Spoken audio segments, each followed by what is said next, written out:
Ladies and gentlemen, it is Monday, March 30th, 2026. Here's what's coming up on the Owen Report today.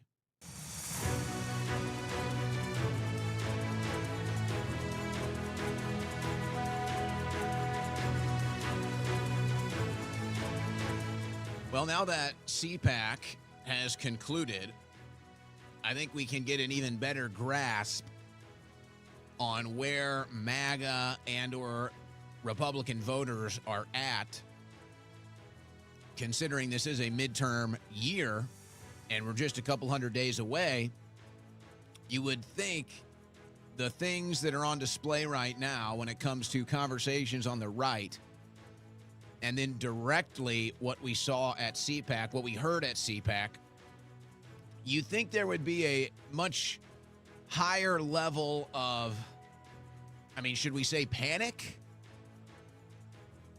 Panic, awareness, urgency, any combination of these things.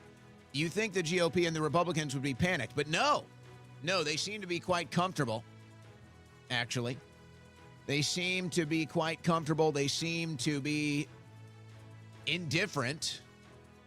They seem to be maybe even unaware or in denial. But we've got some of the latest updates on this. We'll tell you what CPAC was. We'll tell you what it wasn't.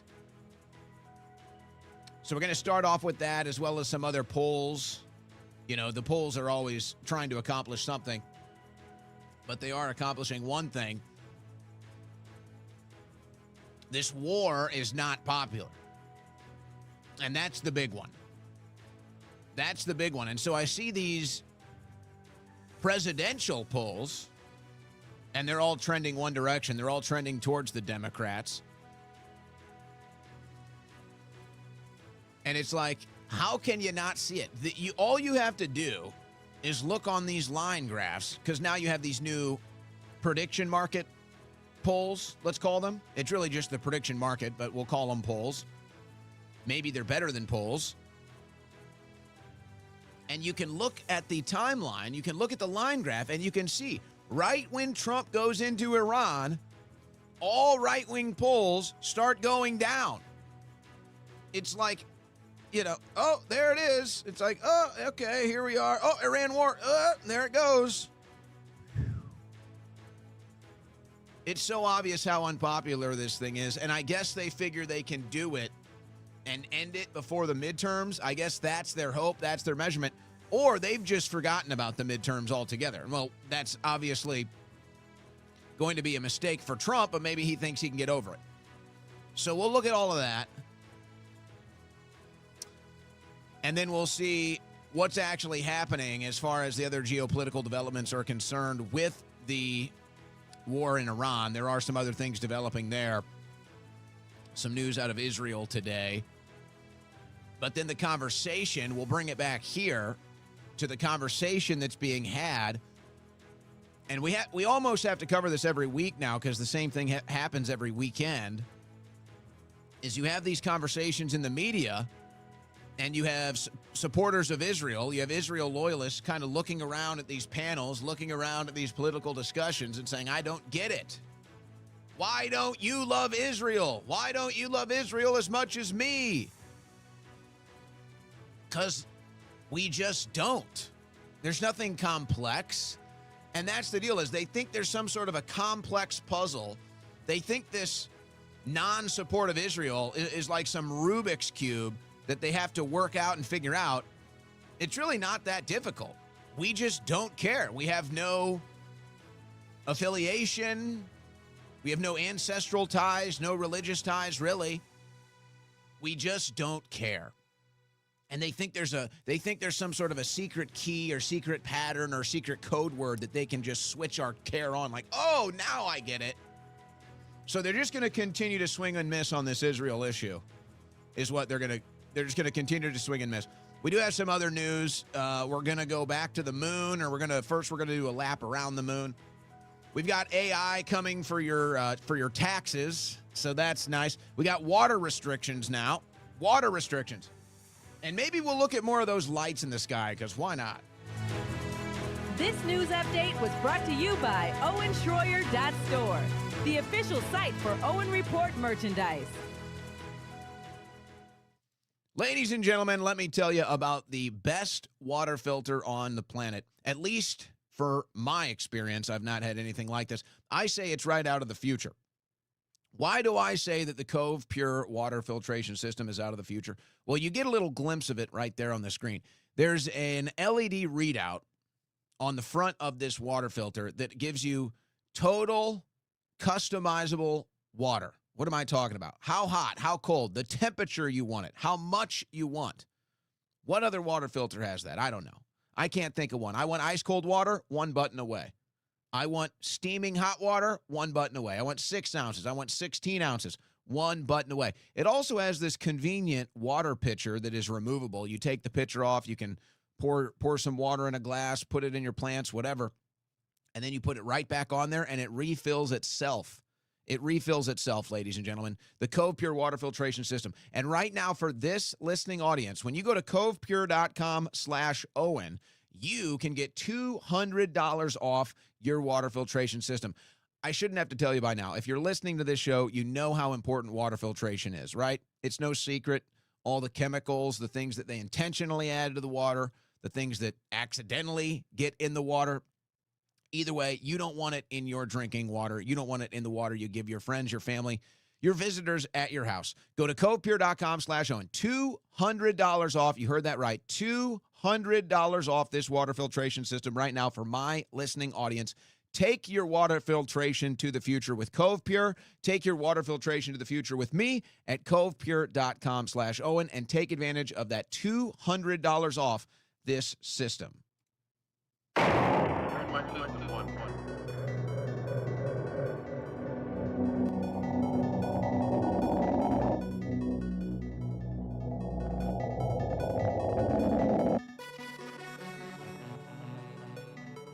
On the cutting edge of news and analysis, the Owen Report with Owen Schroyer.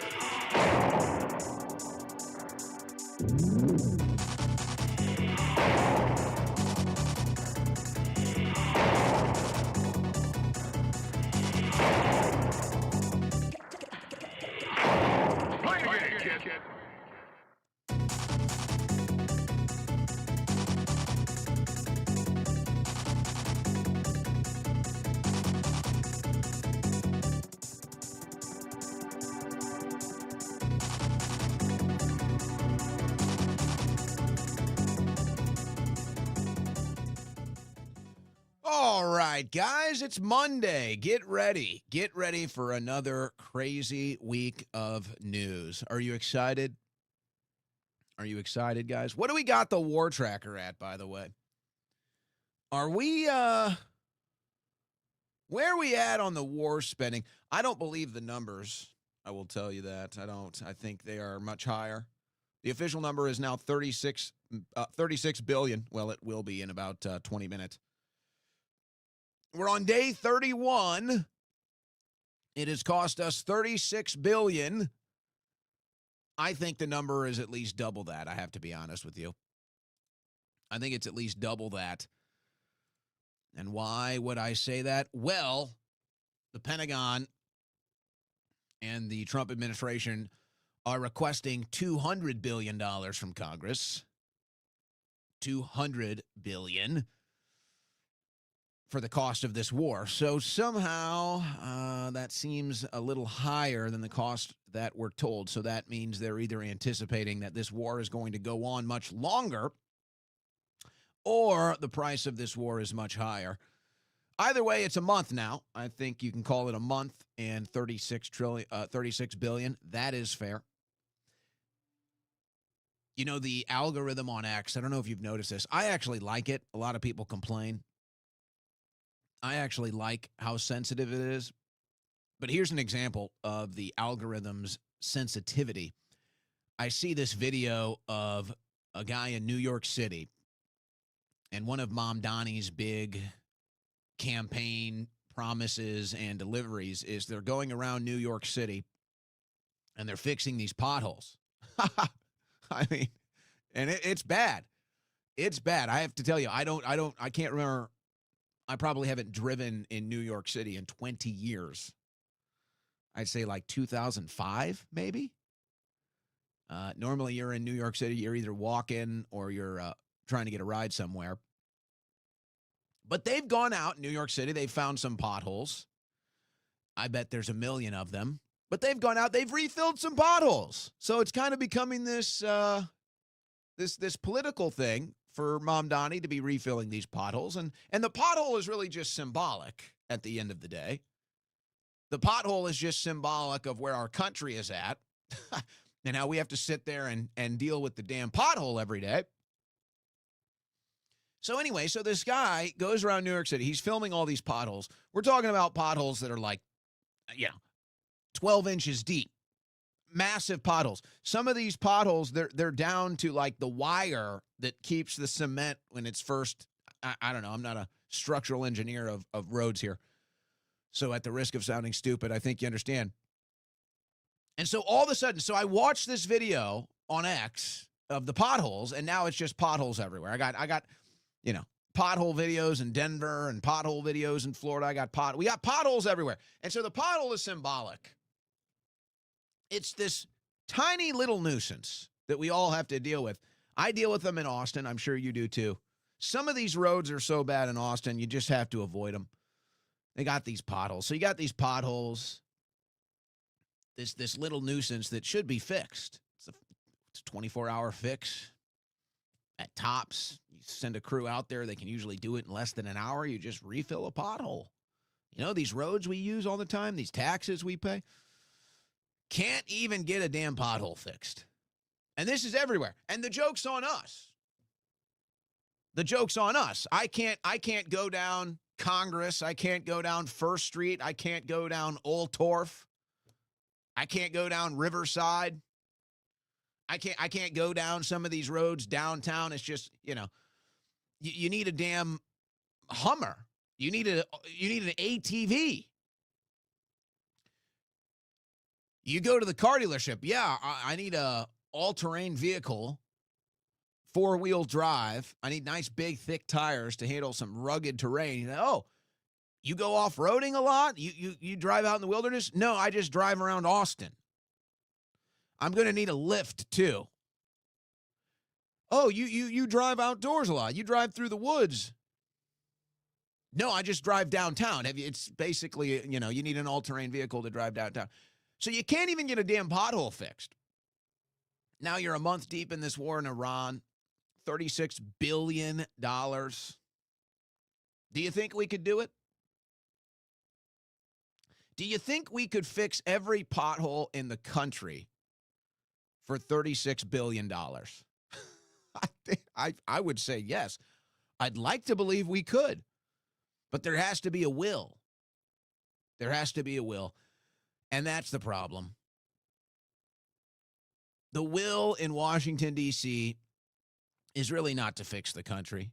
The will in Washington, D.C. is not to make America great again, not to focus on the interests or the things that we need to here domestically, the issues we have with education, the issues we have in our metropolitan areas, our downtowns. No, there's no will there. The will is always in some foreign country. The will is always in some special interest. So there's no will. There's no will to actually fix our country. Now, we thought this was going to be the Trump administration. We did. And so far, we feel like we've been fooled. We feel like we've been betrayed to such a degree now that these thoughts, these feelings are being expressed at CPAC. Or you might even say they're not even being expressed at CPAC. They're being expressed in the case that nobody is going to CPAC. And this had to be. Here I am. I'm talking about a damn pothole video.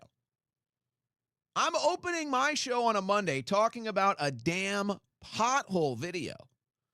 That's how flatlining CPAC was. That's how irrelevant CPAC was. There was maybe a couple moments from CPAC that grabbed some people's attention.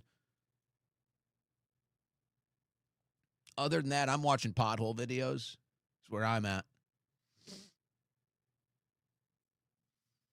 So what did you get out of CPAC? Not much. We're gonna look at some of the response, some of the aftermath.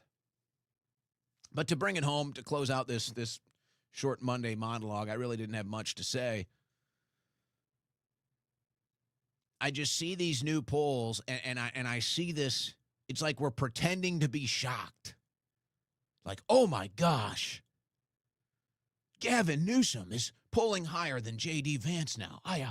Whoa, where did this come from? Well, what are you talking about? Panicking? You're not tired of winning? I'm sorry. Did you end up in a war you voted against? I'm sorry. I'm sorry, panicking. That's too bad. That's too bad, you silly panicking. But don't worry. Those Epstein arrests aren't coming. Those deep state arrests aren't coming. No. Farmers, we got a little gimmick for you. We'll tell you about the little farmers gimmick that they got over the weekend. But stop everything. Stop everything. And go bomb Iran. Go back to bombing the Middle East. Go back to sending more troops to the Middle East. That's what we need. That's what we're so desperate for here. We're crying out loud, please, more war in the Middle East. I have never had enough war in the Middle East. That's what winning actually translates to. You'll get so tired of winning. There it is. Winning actually means war in the Middle East. You'll be so tired of winning.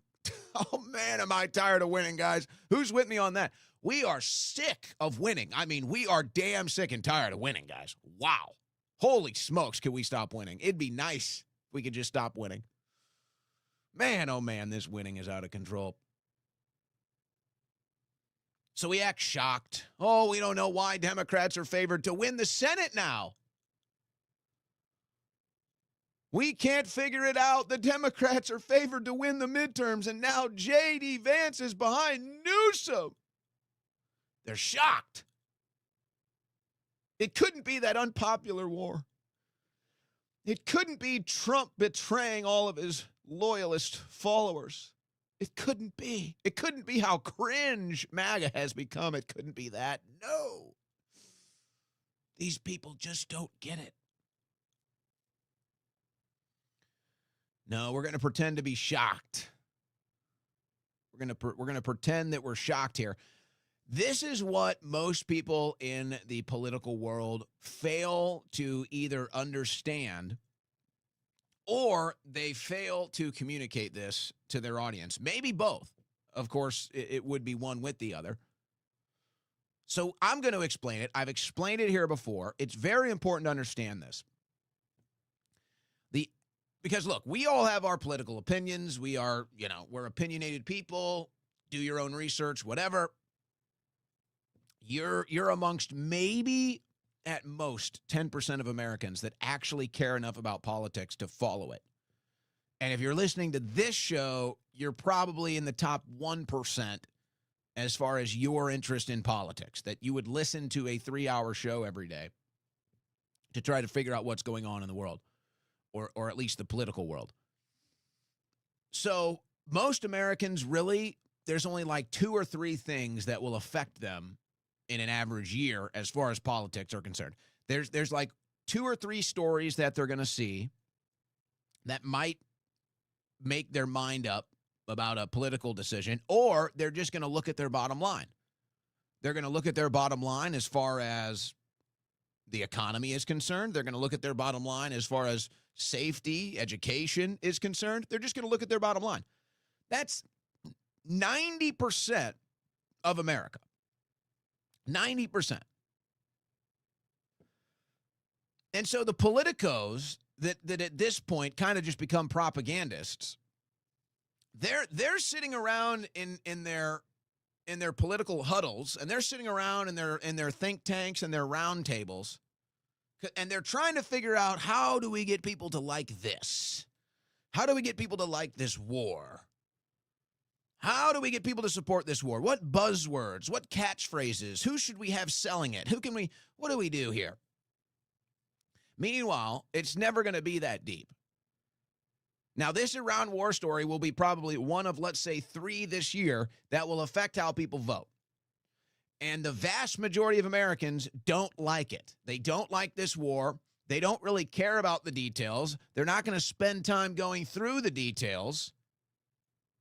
And this is why you have people like Bill Maher, whether intentionally or not, spewing war propaganda over the weekend. Because he sees it. He knows people don't like this war, and he doesn't understand it. So he goes on his show, and he's going to say,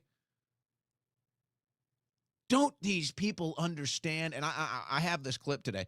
He's going to say, don't you understand that Israel has literally never attacked anyone ever? Don't you understand that Israel is always in self-defense? They've never done anything wrong. And it's this whole sales pitch, whether you believe it or not, it doesn't matter. It's this whole sales pitch to the audience of, hey, this war is good. This war is good. It's a good thing. And it's just not working. And then we're shocked. The Democrats are favored to win. We're stunned. Who could have seen it coming? You know, I mean,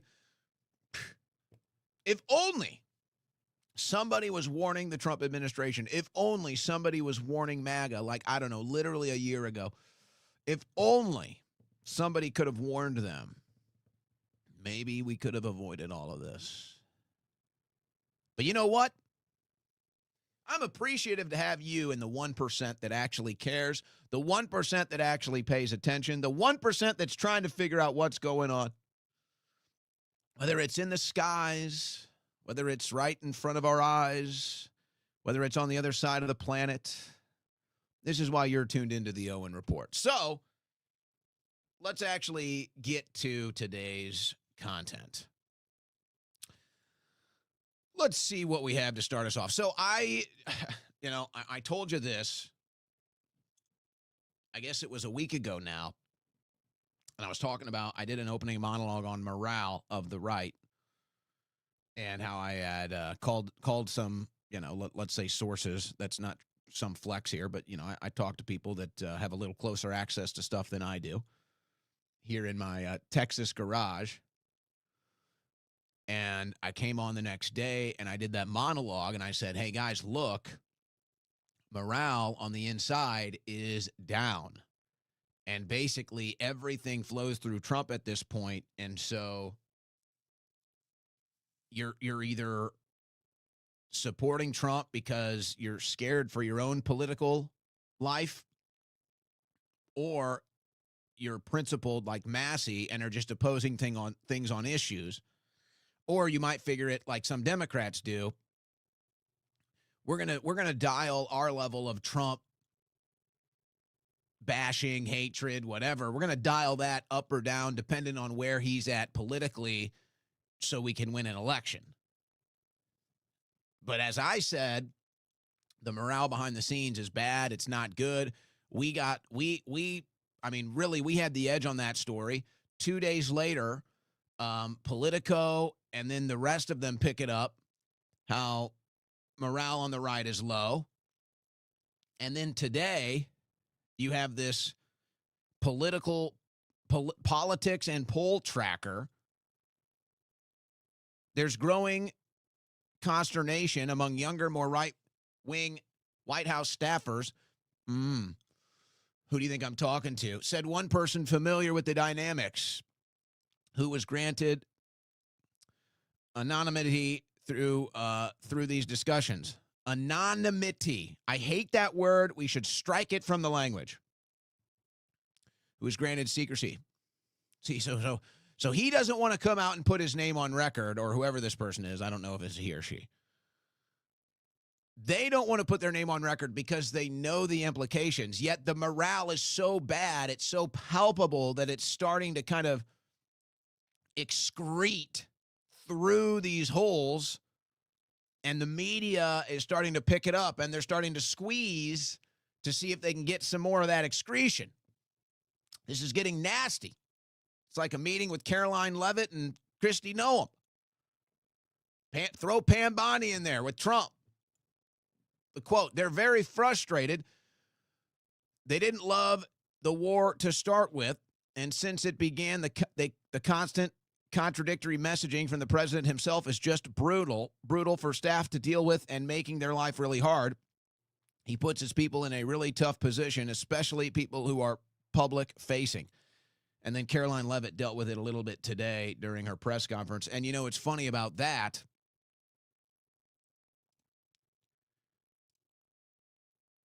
I'm not watching the press conference. I got all my news media up. I got my talk radio on, and I see Caroline Leavitt pop up on the screen, and my indifference is immediate. My indifference is immediate. I don't even want anything to do with it. I don't even care.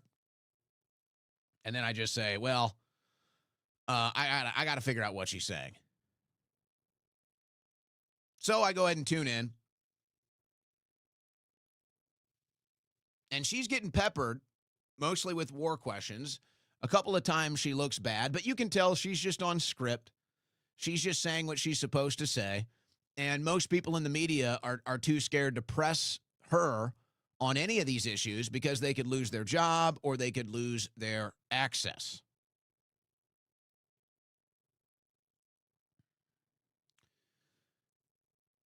So they really, at this point, the only thing they can do, and it won't matter what we say, the only thing they can do to save face is to get the hell out of there and just declare victory.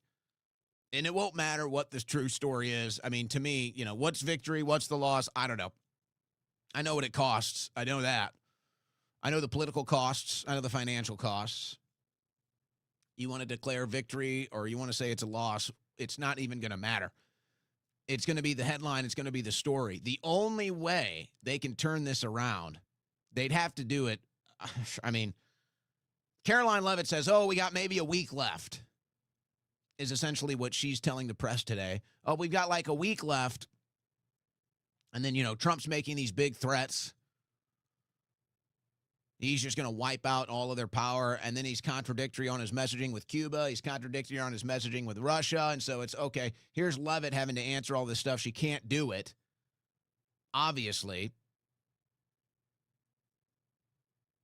So she says, well, it looks like maybe we got a week left. And then what's going to happen next week? What is she going to say then? Or maybe she won't be there. Maybe she'll take maternity leave, and who knows if she ever comes back after that. But you can tell it's getting tense. It's getting a little more tensious.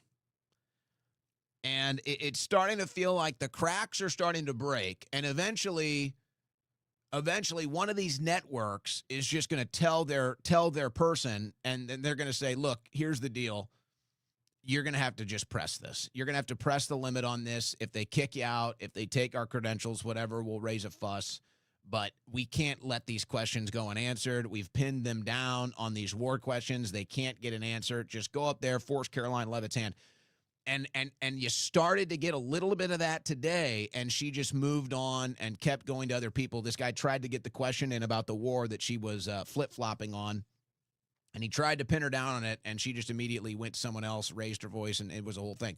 So you wonder, it's like eventually there's going to be kind of a blitz on Leavitt. Right now, they're still a little too afraid of the administration. Right now, they're still a little too afraid of the punishment, the consequences of stepping up there and forcing the administration to actually answer a question honestly on these war fronts. And today was the first time there was it was like an outside blitz, maybe like a corner blitz.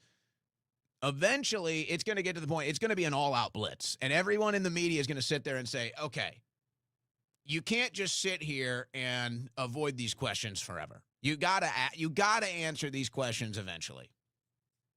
And now that she kind of put that Oh, Mel, there's like 1 or 2 weeks left on it today. Now it's okay.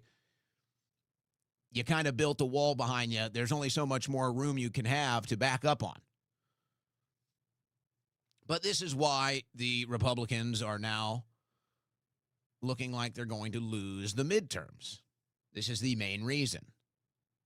And then, so let's go to CPAC quickly. I don't have too much from CPAC.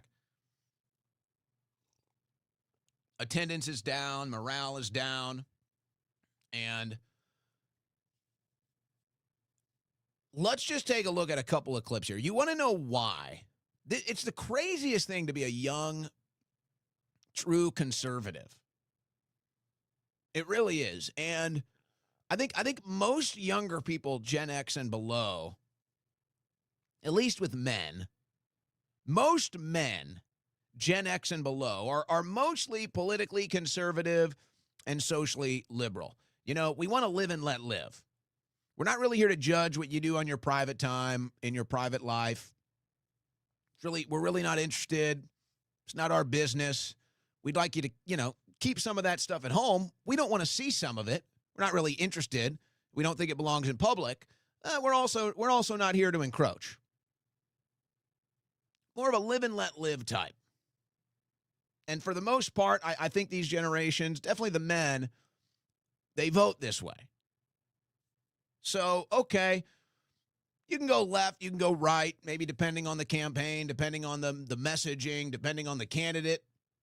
Most of these people voted for Trump. Well, they're really disillusioned. They're really disenfranchised. Trump hasn't delivered. They feel betrayed. This might be the biggest voting bloc, maybe by numbers. If not now, it will be soon. But I think definitely by thrust, this is now the most powerful voting bloc.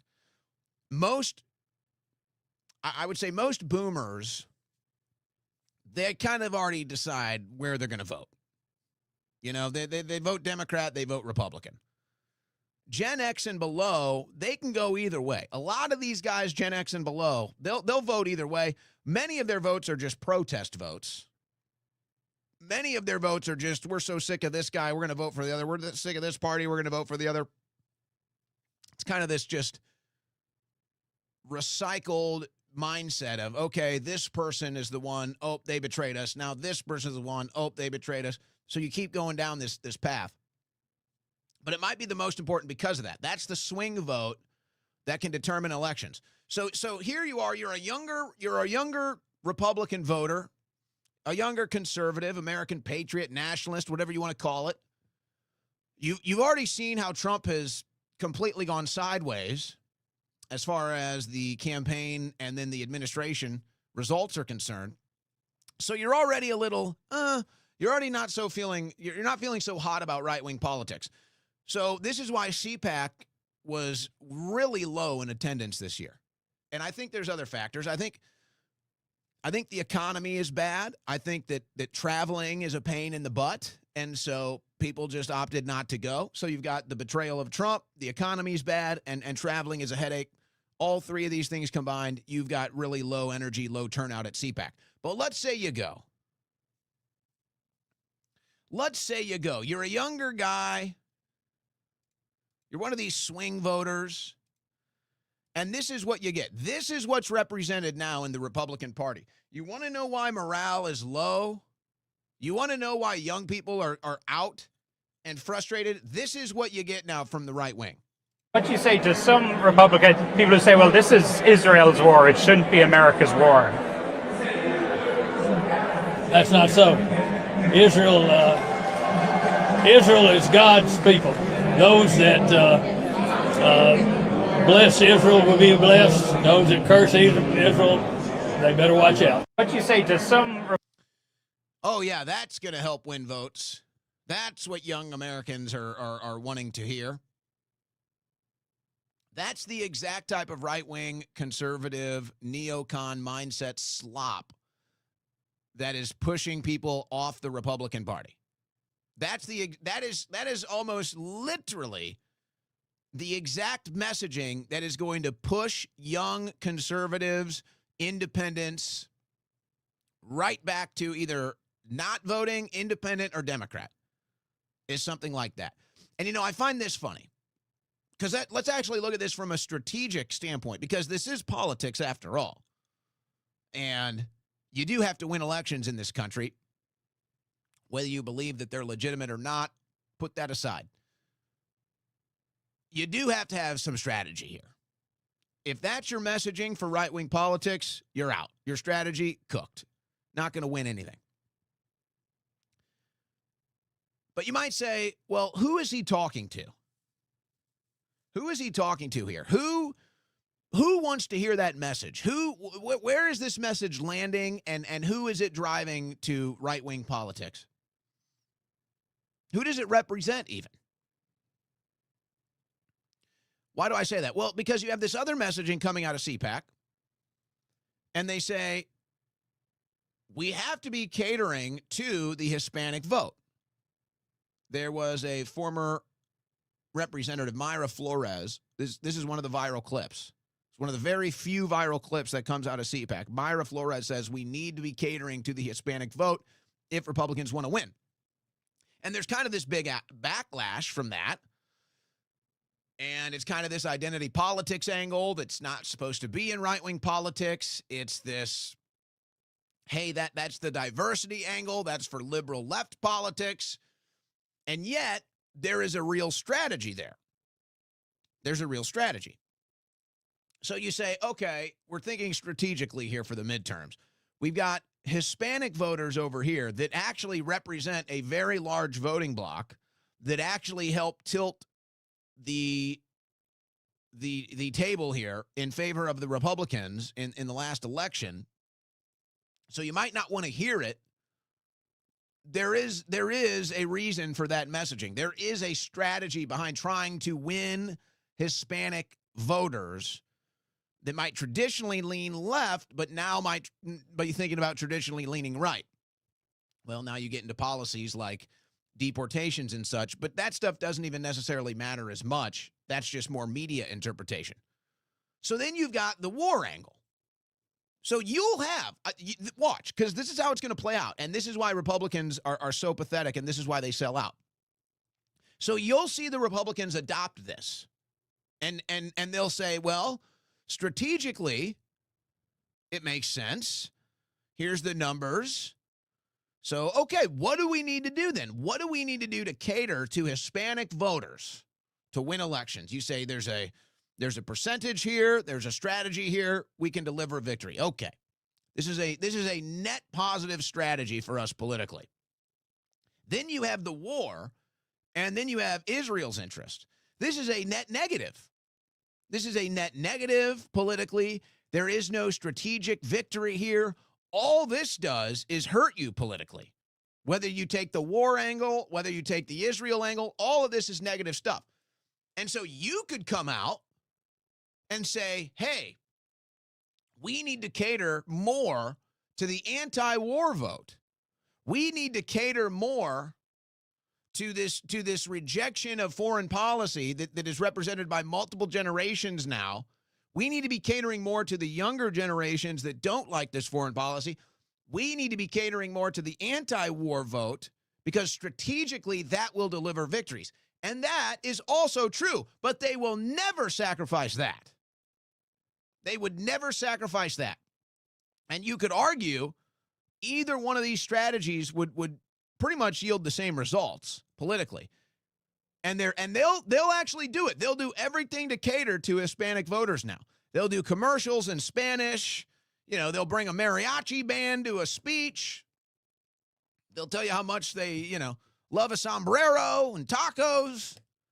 And they'll say, this is good strategy. We can win elections with Hispanic voters. Okay. Hey, what about the anti-war voters? Not interested.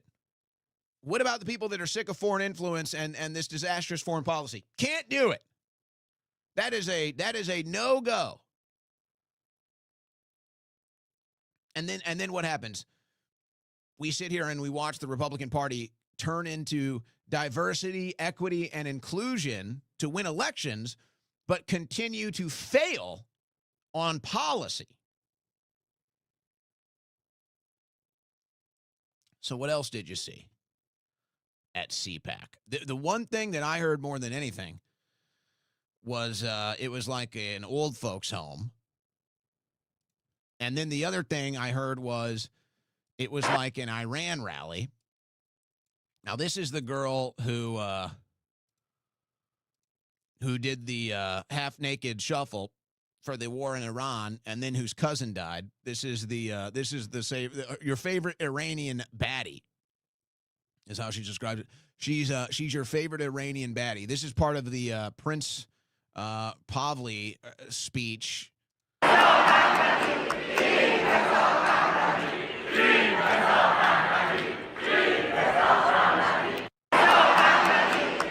So that's a foreign flag. They're cheering for a foreign country.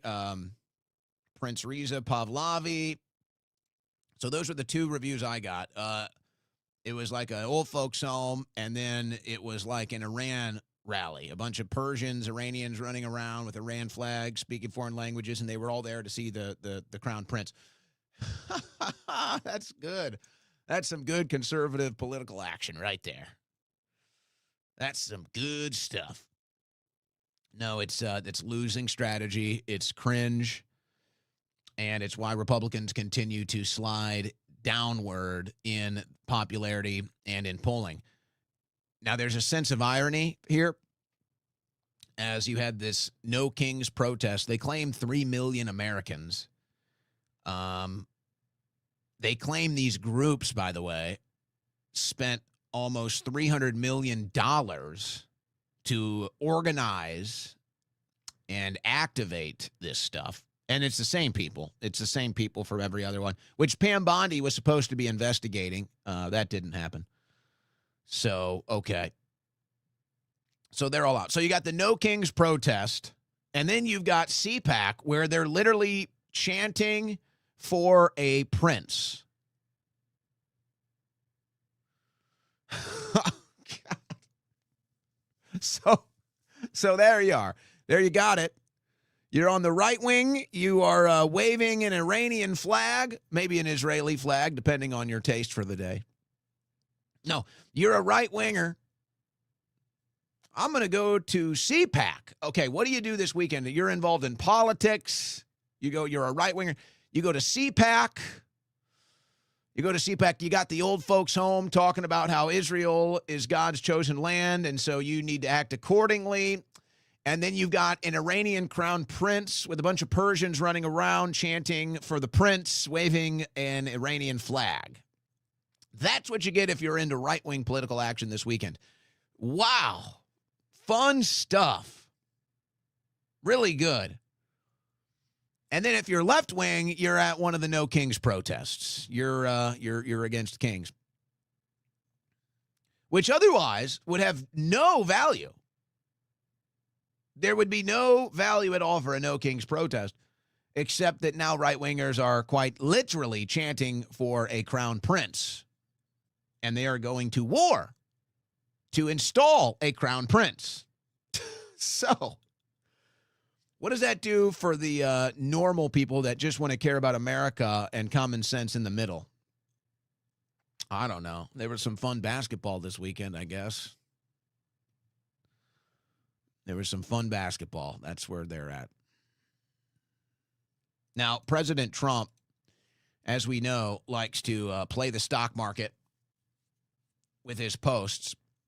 And so this was to open up the markets today. We are in serious discussions with Iran to end the war. Truth Social posted an hour before markets opened on Monday morning. That was from President Trump, the weekly tradition. Now, here's the difference. The stock market is way down today. So it didn't work. It didn't work, ladies and gentlemen. And that could be a very telling thing, especially considering it pretty much worked every other time he did it. It pretty much worked every other time before weekend, after weekend, where Trump would try to manipulate the market with a post. It would go the way he was hoping or thinking it would. Didn't work today. Almost everything down today. Stock market down today.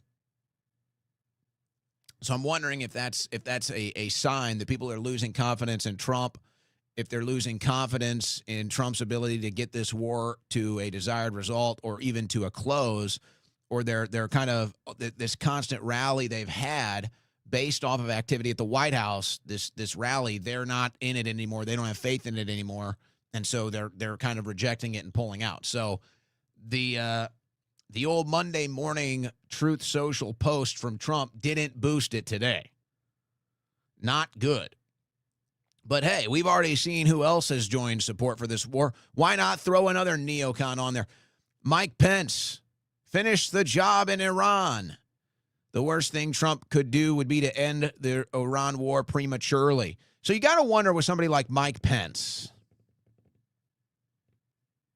You have to wonder with some of these people coming out and urging Trump to stay in this war, do they want to see Trump fail? Is it all about embarrassing Trump? Is it all about dividing MAGA and getting him to embrace a war that is really unpopular and deceiving him into doing this?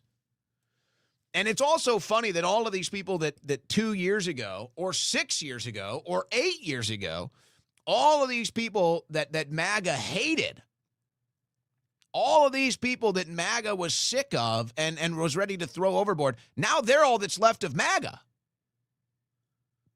And now you've got the people that are still willing to call themselves MAGA. Now you're in bed with the likes of Mike Pence on this war. The likes of Mike Pompeo. You know, all the people you called traitors 4 years ago. How's that one working out? Hey, I get it. Happens in politics. I'm just wondering how it feels for you guys. So then, so who was it this weekend? Somebody got under Micro Mark Levin's skin this weekend. Was it Megyn Kelly again? She's living under there. Somebody else. Mark Levin threw a hissy fit Friday into Saturday. He's getting embarrassed again online. Mark Levin, one of the least popular people in America, Micro Mark. So he's getting embarrassed again. He's taking a hit where it hurts. He's not measuring up, if you know what I mean. He's coming up a little bit short. So Micro Mark calls President Trump. Mr. President, I'm desperate. I need help. I don't understand it. The anti-Semitism, the Jew hatred. I'm dying over here, President. I'm dying. I got Megyn Kelly. I got them. They're all coming after me, Mr. President. Have you looked at my ex lately? Nobody likes me, Mr. President. I'm getting killed out here.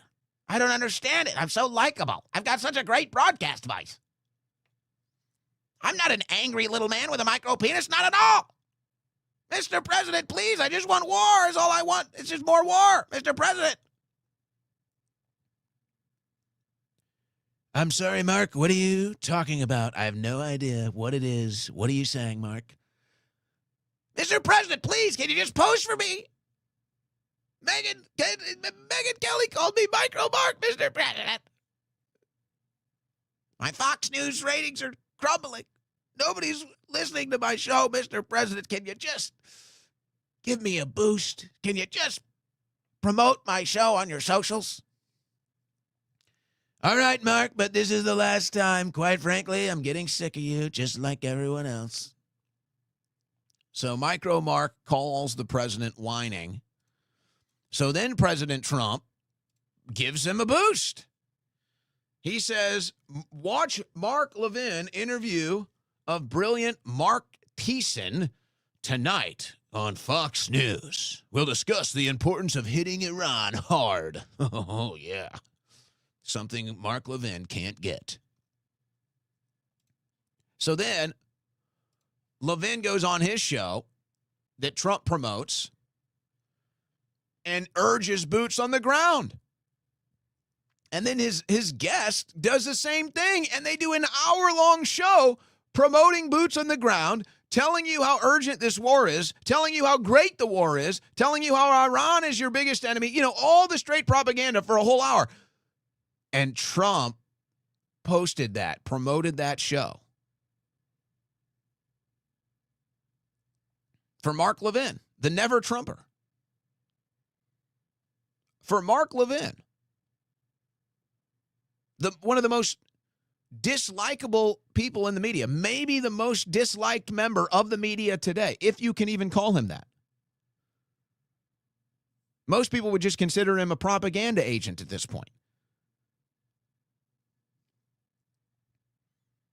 It's unbelievable. And you wonder why morale is so bad on the right? Well, let's see. It doesn't help that the entire Trump administration is looking at nuclear bunkers. That's not reassuring. Trump gives details about secret, massive military complex being built under White House ballroom. What? Is the ballroom just a distraction from something else, too? The ballroom? And is this why they can't get the, they can't figure out what to do legally about it? There's these legal issues because whatever they're trying to do underground is causing some other problems? What's the deal here? So they want to build a nuclear bunker? Is that what that is? They want to build an upgraded, state-of-the-art nuclear bunker under the ballroom? All the other members of the administration are trying to get nuclear bunkers, by the way. That's from last month, I believe, when that story broke. Multiple members of the Trump administration in the private market trying to build nuclear bunkers. Most members of the Trump administration are now staying on military bases. So that's not reassuring. So all the people that have the direct knowledge of what's going on with this war are all investing in nuclear bunkers. Wow. How does that make you feel? And then Caroline Leavitt was asked about this. She couldn't give any details. Do you even want to hear about these details? Do you want to? Well, we've got President Trump. Let's see if this is reassuring from President Trump. He's obsessed with this ballroom. Talking about how beautiful the ballrooms were. 150 years, they've wanted to build a ballroom at the White House. And other presidents have wanted it. When we have dignitaries coming like President Xi of China or anybody else, we have very small rooms. They're not big enough to handle the kind of capacity that you need. And this is the same height as the White House. It's an incredible fitting. You see what that is, right? Nice. I'll show you. Here's another view. This is coming from right opposite the Treasury building. Beautiful Capitol. Beautiful building. And one of the, I think it'll be the finest ballroom of its kind anywhere in the world. Wait, is that the Treasury building that they just were like hundreds of billions over budget on and investigating Powell over because of the construction that he needed to? So this is good. A lot of people are giving it really good reviews. Some are giving it reviews without even seeing the building. Because this. Oh. The building is not even up yet. It's got the best reviews. Most people, actually nobody's ever seen it, and they're giving it positive reviews. It's like reviewing a movie you've never seen. You know, it's really a worthless review, but they say it's great, so we'll take it. Just came out today. These pictures we just made today. We got rid of, quite a while ago, the stairs on the south side, and it's become really beautiful. But it's a hole in the ground. Matches and fits the White House. It's also capable of handling the inauguration. We have all bulletproof glass. We have drone-proof roofs, ceilings. Everything's drone-proof and bulletproof. And unfortunately, we're living in an age where that's a good thing. And well, we didn't used to. Now we do. Thanks to you, you might say. This is all because of you might say. This is the view from the Treasury, opposite the Treasury. Let me see another one of them. Here's a view on the south with the porch, which is a porch. You know what this reminds me of? First of all, it's also vain. You know, it's also trivial. This reminds me of, they do this all the time. You'll have a sports franchise talk about a new stadium, and you'll have all these renderings, and none of them get built.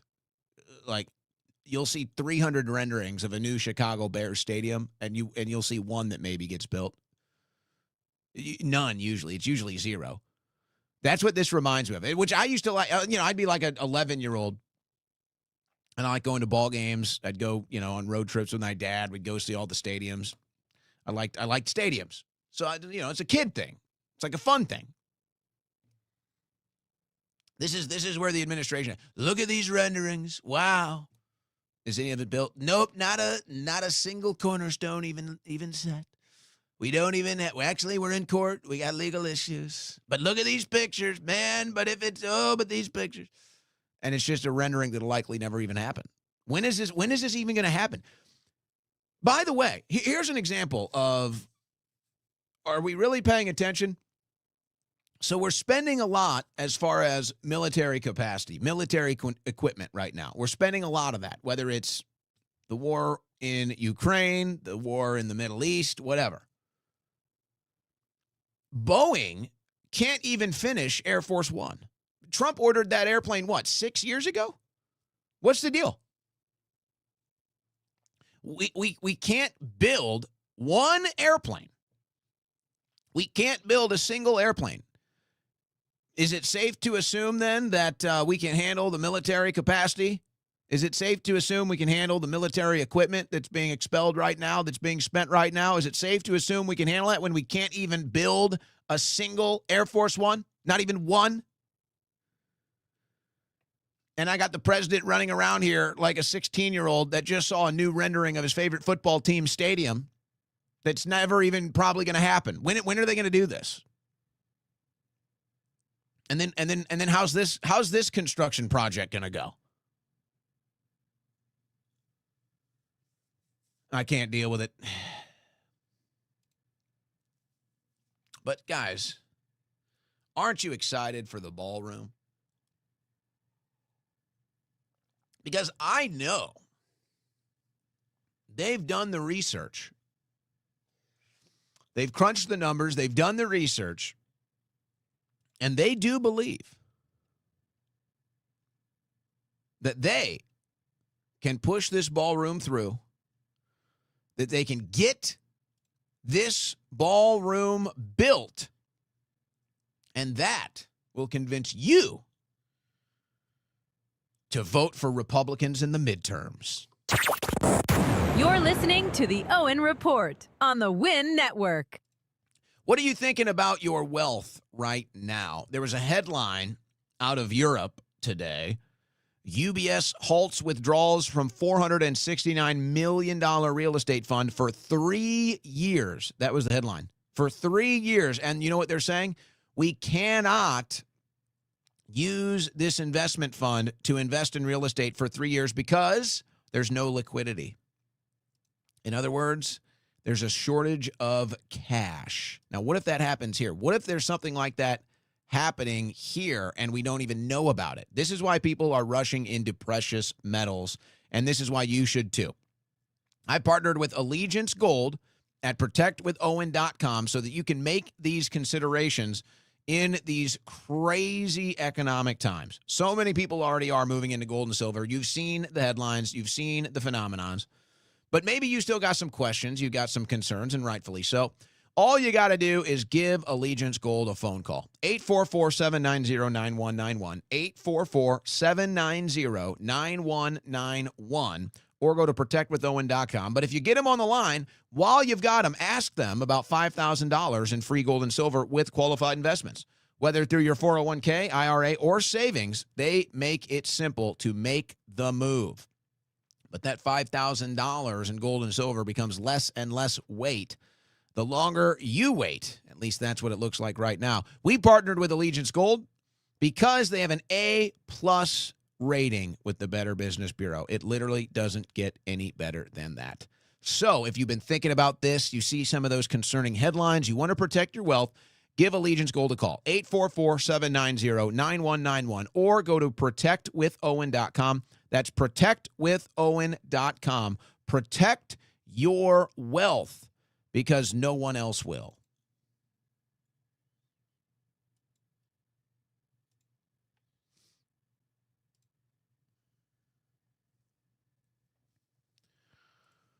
Well, normally we'd be playing your favorite music right now, but it doesn't want to go. Just doesn't want to go. Let's see if it does now. This is like, hey, let's take a break.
Navigating between the sane and insane. It's the Owen Report with Owen Schroyer.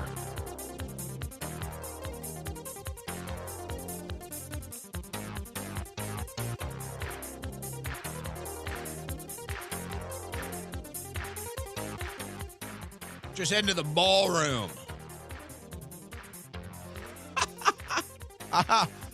I'm heading to the ballroom to wash Trump's balls. That's what we do here. Excuse me. I'm sorry. I'm sorry for my crass humor. I thought I was a member of the MAGA media. I was trying to get back in good graces. I was trying to get back in good graces with MAGA. How long do you have to clean Trump's balls in the ballroom to get accepted into MAGA again? Or what, do I just hang out with Lindsey Graham now at Disney World? Is that the move? Ball heads? All right. We do have Lindsey Graham on the in the stories today. We do. But okay, let's start here. You know what? This is not supposed to be right here. Let's instead let's go ahead and move this down the line. Let's go to Lindsey Graham. Well, first, let's go. So TMZ put this call out last week with Congress, and they've been able to get people. I don't know what their they have an award for this. Robert Garcia hits up a Las Vegas casino after Congress fails to open the government. And so TMZ put out their little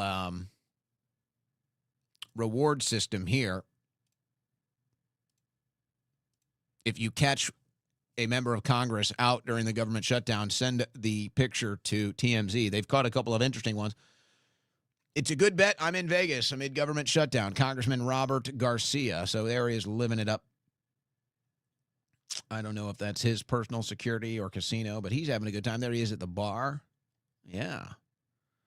Oh, that looks like, is he there? Whoa, hey. Now that's the, that is the sitting stance of not a straight man, let's just say. That is how not straight men sit at the bar. So I wonder if there's not something going on there. A little twinky dink. So they've gotten other Congress members too, including Lindsey Graham. Now the Graham situation is even more strange. Looks like Garcia is going there to meet some friends. You know what I'm saying? Some friends of the Rainbow Guild. Lindsey, he's that plus. He's in that plus category, or maybe the P category. I'm not so sure. So Lindsey Graham has been spotted multiple times at Disney World. Now, Lindsey Graham doesn't have any kids, but apparently he's having lunch with some kids, and then he's going around and he's got kids' toys. Spotted at the Magic Kingdom at Disney World, alone carrying a bubble wand.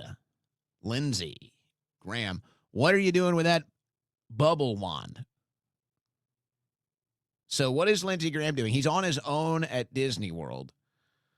Now, I am not one to judge the solo traveler. I'm not. I've done the solo travel deal a couple times when I'm doing like a destination quick weekend vacation, and I just don't want to be slowed down by anybody, or got my own agenda or whatever. So I don't judge the solo traveler. In fact, I might even recommend the solo traveler. For example, there's very few people that, and I fall into this category now, but there used to be very few people that could do the music festival and actually, if you want to go see a band, actually stand in the front and deal with the mosh and everything else. So I did a couple of those solo. I've gone to a couple beaches solo. So I don't judge the solo traveler. You got to do a quick in and out. You got an agenda. You want to see something. Boom. You don't want to be held back by anybody. But Lindsey Graham, he goes solo to Disney World or Disneyland, whatever it is. He goes solo to Disney's Magical Kingdom, and he plays with his bubble wand.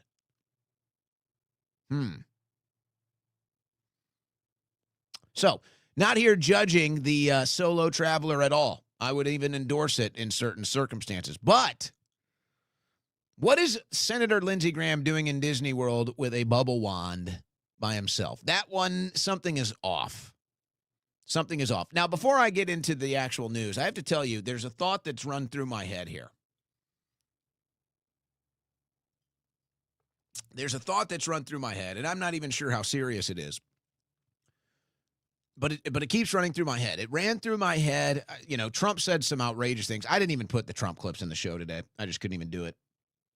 But you probably saw some of Trump's statements from over the weekend, where essentially in one clip, he's admitting it's like, yeah, we're lying about the war. Like, he basically just lies, and he just says, yeah, we pretty much lie about the war. Anyway, I'm listening to that speech last Friday from Trump, and he's just talking out of the hip, just totally out of pocket, saying just crazy stuff. You got Lindsey Graham wandering around with bubble wands. You got other congressmen in Vegas doing who knows what. You got the administration looking at nuclear bunkers. And I'm sitting here, and there's all this other outside surrounding noise, by the way, that's very concerning, right? And I'm sitting here and I'm like, okay, what do they know?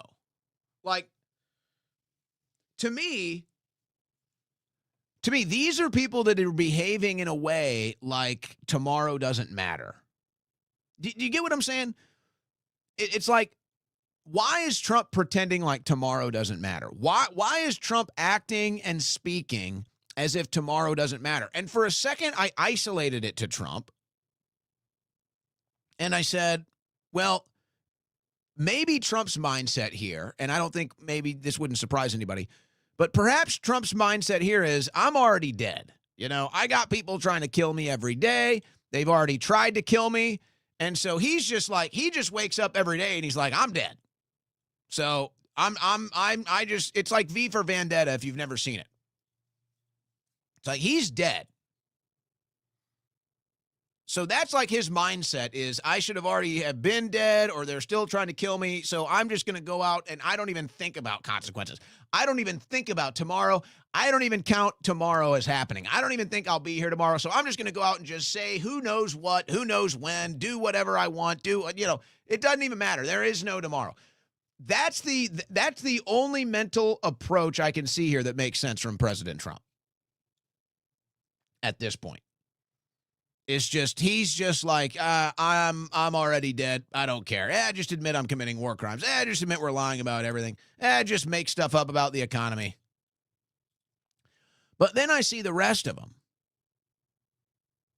What did Lindsey Graham frolicking around Disney World? Like, what is that? Alone? Like, you're going to be on camera. You're going to be on camera. The headlines are going to stir. The rumors are going to stir, and yet there you are, running around Disney World, proud, showing off, showcasing your bubble wand. As strange as that is, I think it's even more strange that he doesn't even show any, it's like he doesn't even care. I'm out here with my bubble wand, so what? Yeah, I'm Senator Lindsey Graham. Solo at Disney World. Yeah, I got a bubble wand for myself. So what? That's what we're wondering. This isn't normal stuff. They know the political implications of everything they do being on camera. They know that. Oh, I'm going to go to Vegas and gamble. Oh, I'm going to go to Disney World with a bubble wand. What is going on, man? They're all behaving really odd, I have to say. Just forget about policy and stuff. It's just like they're all behaving very strange. The behavior that our politicians are exhibiting is very strange, I think, is one way to put it. A light way, perhaps. Hey, tell me if this shocks you. This is how D.C. works. U.S. senators who opposed housing bill got tens of thousands of dollars from Blackstone and other groups. Oh, the swamp wins again. Hey, but they're all tight with Trump anyway. Some senators also received funds from rental housing advocates who publicly opposed the housing bill due to its proposed restrictions. Only 10 U.S. senators voted against the bipartisan housing bill that restricts large institutional investors from buying up single-family homes and requires investors to sell bid-to-rent homes within 7 years. Those lawmakers also received tens or sometimes hundreds of thousands of dollars in the 2024 election cycle campaign donations from groups whose profits could drop if the bills become law. And then here's your list of some of the Republicans that took that money, or some of these Republicans that, well, you know what? Whoever wrote this on Just the News, you need to do a better job. John Solomon needs to get on you to do a better job. You don't even give any context to this list. This is incredible. No context to this list. Anyway, so the story goes, and by the way, this was huge. This was big. When Trump announced this proposal, and Trump was pushing this in Congress, MAGA was cheerleading, and rightfully so. Hey, finally, someone's standing up against BlackRock. Somebody's standing up against Vanguard, against State Street. Somebody's standing up against these monopoly men, these hedge fund managers that have all this capital. They have all the capital, so they're buying up all the houses. They're driving the housing pricing up. They're taking out the ability for Americans to own a home. So everybody said, this is a good thing. Thank you, President Trump. We support this. Thank you for backing this. Thank you for voicing this. So then the vote comes to Congress, and our corrupt senators who are owned by the donor class, they vote against it, and there's barely a murmur. So this is two ways politics works. One, a bill that would be popular by the American people on the left and the right and in the middle, a bill that would be popular in all three groups of American politics and how they vote. And then there's enough senators that are owned by the donor class to reject the bill, and nobody talks about it. So when the idea comes up and we hear, hey, let's take away these monopoly groups out of the process of buying homes. They own too much. The real estate price is going up. Americans can't afford to own a home. These groups have a larger share in the real estate every passing year. Let's do something to stop that. The American people cheered it on. MAGA cheered it on. We said, finally, we can all agree on this. This is good policy. And then when the time comes to vote, the senators say, nope, we're owned by the donor class. This policy hurts them. And that's who we work for. So screw the American people. We're voting against this bill. And then nobody talks about it. And then there's the illusion that Trump is great. Didn't you know what he did with that housing bill? Yeah, nothing. It got voted down by the donor class that runs our Congress. But you didn't see that. So you saw the Trump hype. You saw the Trump hype. You saw the Trump excitement, and you assumed this popular bipartisan policy would pass, and the donor class won again. But then nobody covered it. Do you know why? Because that same donor class owns the media. Bingo.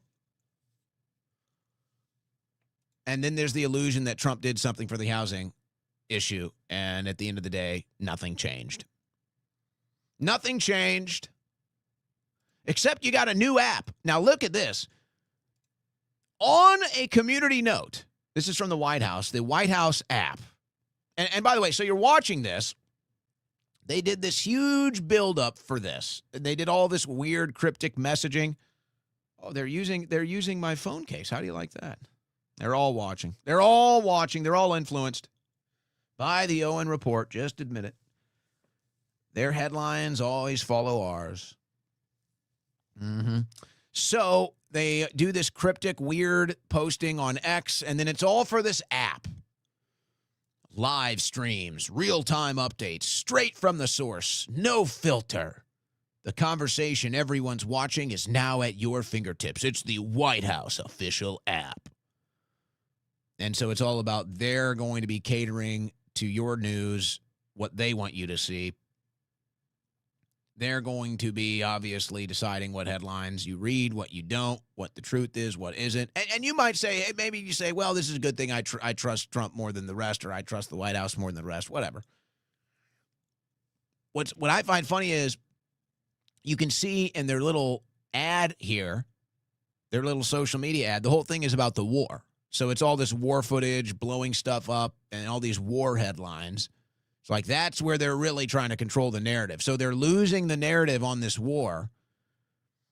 They're losing the narrative wars. They can't keep up with the independent media. So now they're trying to get ahead of it by saying, oh, we will be your source for the news. You only need to trust us. And so they're complaining that they can't corral the media on any talking points or any narratives as far as this war is concerned. But they can't even corral themselves. You can't even get consistent messaging out of them. So they say, all right, we'll have our own source for news. And we'll decide. Well, what's even funnier is on this post, there is a community note. The White House app saves the user's exact location to a remote server every 4.5 minutes with no way to disable this feature. So in other words, you download this app, you are giving your data to the White House, I guess. It's the official White House app, so I think it's fair to say. You download this app, you are volunteering your phone data to the White House. Is that what the real purpose of this is? Oh, there's a lot of confusion over the war. Let's market an app, and we will claim that we are the only ones that they can trust, and we'll say this is going to be the source This is going to be the app for the news, specifically on the war that they're so confused over. And then we'll also just throw in a little spy device too. How about that? Throw in a little spy device for them. What even is this?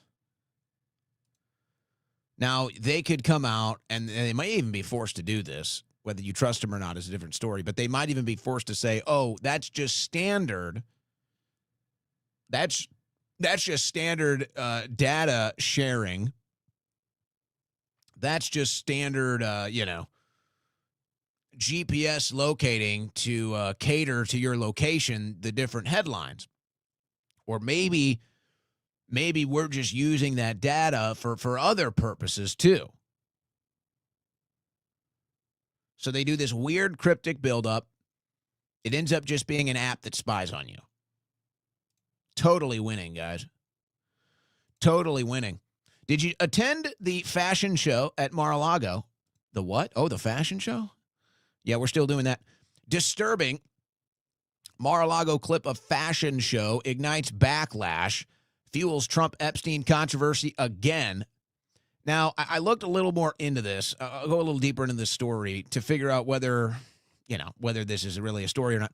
A viral video from Mar-a-Lago involving young girls reignites an old controversy. And so there it is. So you can see some of these clips. I'm not even going to go into them.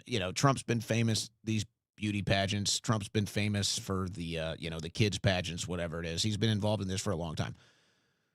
And so maybe you care, maybe you don't. But you have to say, the timing is not good. And I know Trump is not in charge of everything that goes on at Mar-a-Lago, obviously.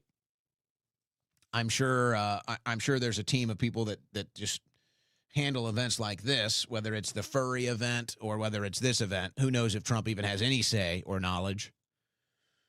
But you'd think they'd at least have enough wherewithal to say, hey, this Epstein thing has been bad for the president, and it's deeply connected to the fashion industry and to the modeling agencies. And so, we're going to just not do that right now. It's probably just not a good time with the Epstein backdrop to have these fashion shows, especially with the children. Maybe you could get away with it with just adults. No, he's going to go ahead and throw the children in there too, whoever decides this. What are we doing, man? We're doing furry time at Mar-a-Lago. We're doing young girl fashion shows, like with the Epstein files in the background. Come on, man. Come on. If Biden did this, do I even have to say it? Do I even have to say it if Biden did this? Do we all know? If Biden had a young girl fashion show, if Biden had a fashion show for teens at his beach house, can you imagine the headlines? And is Biden even in the Epstein files?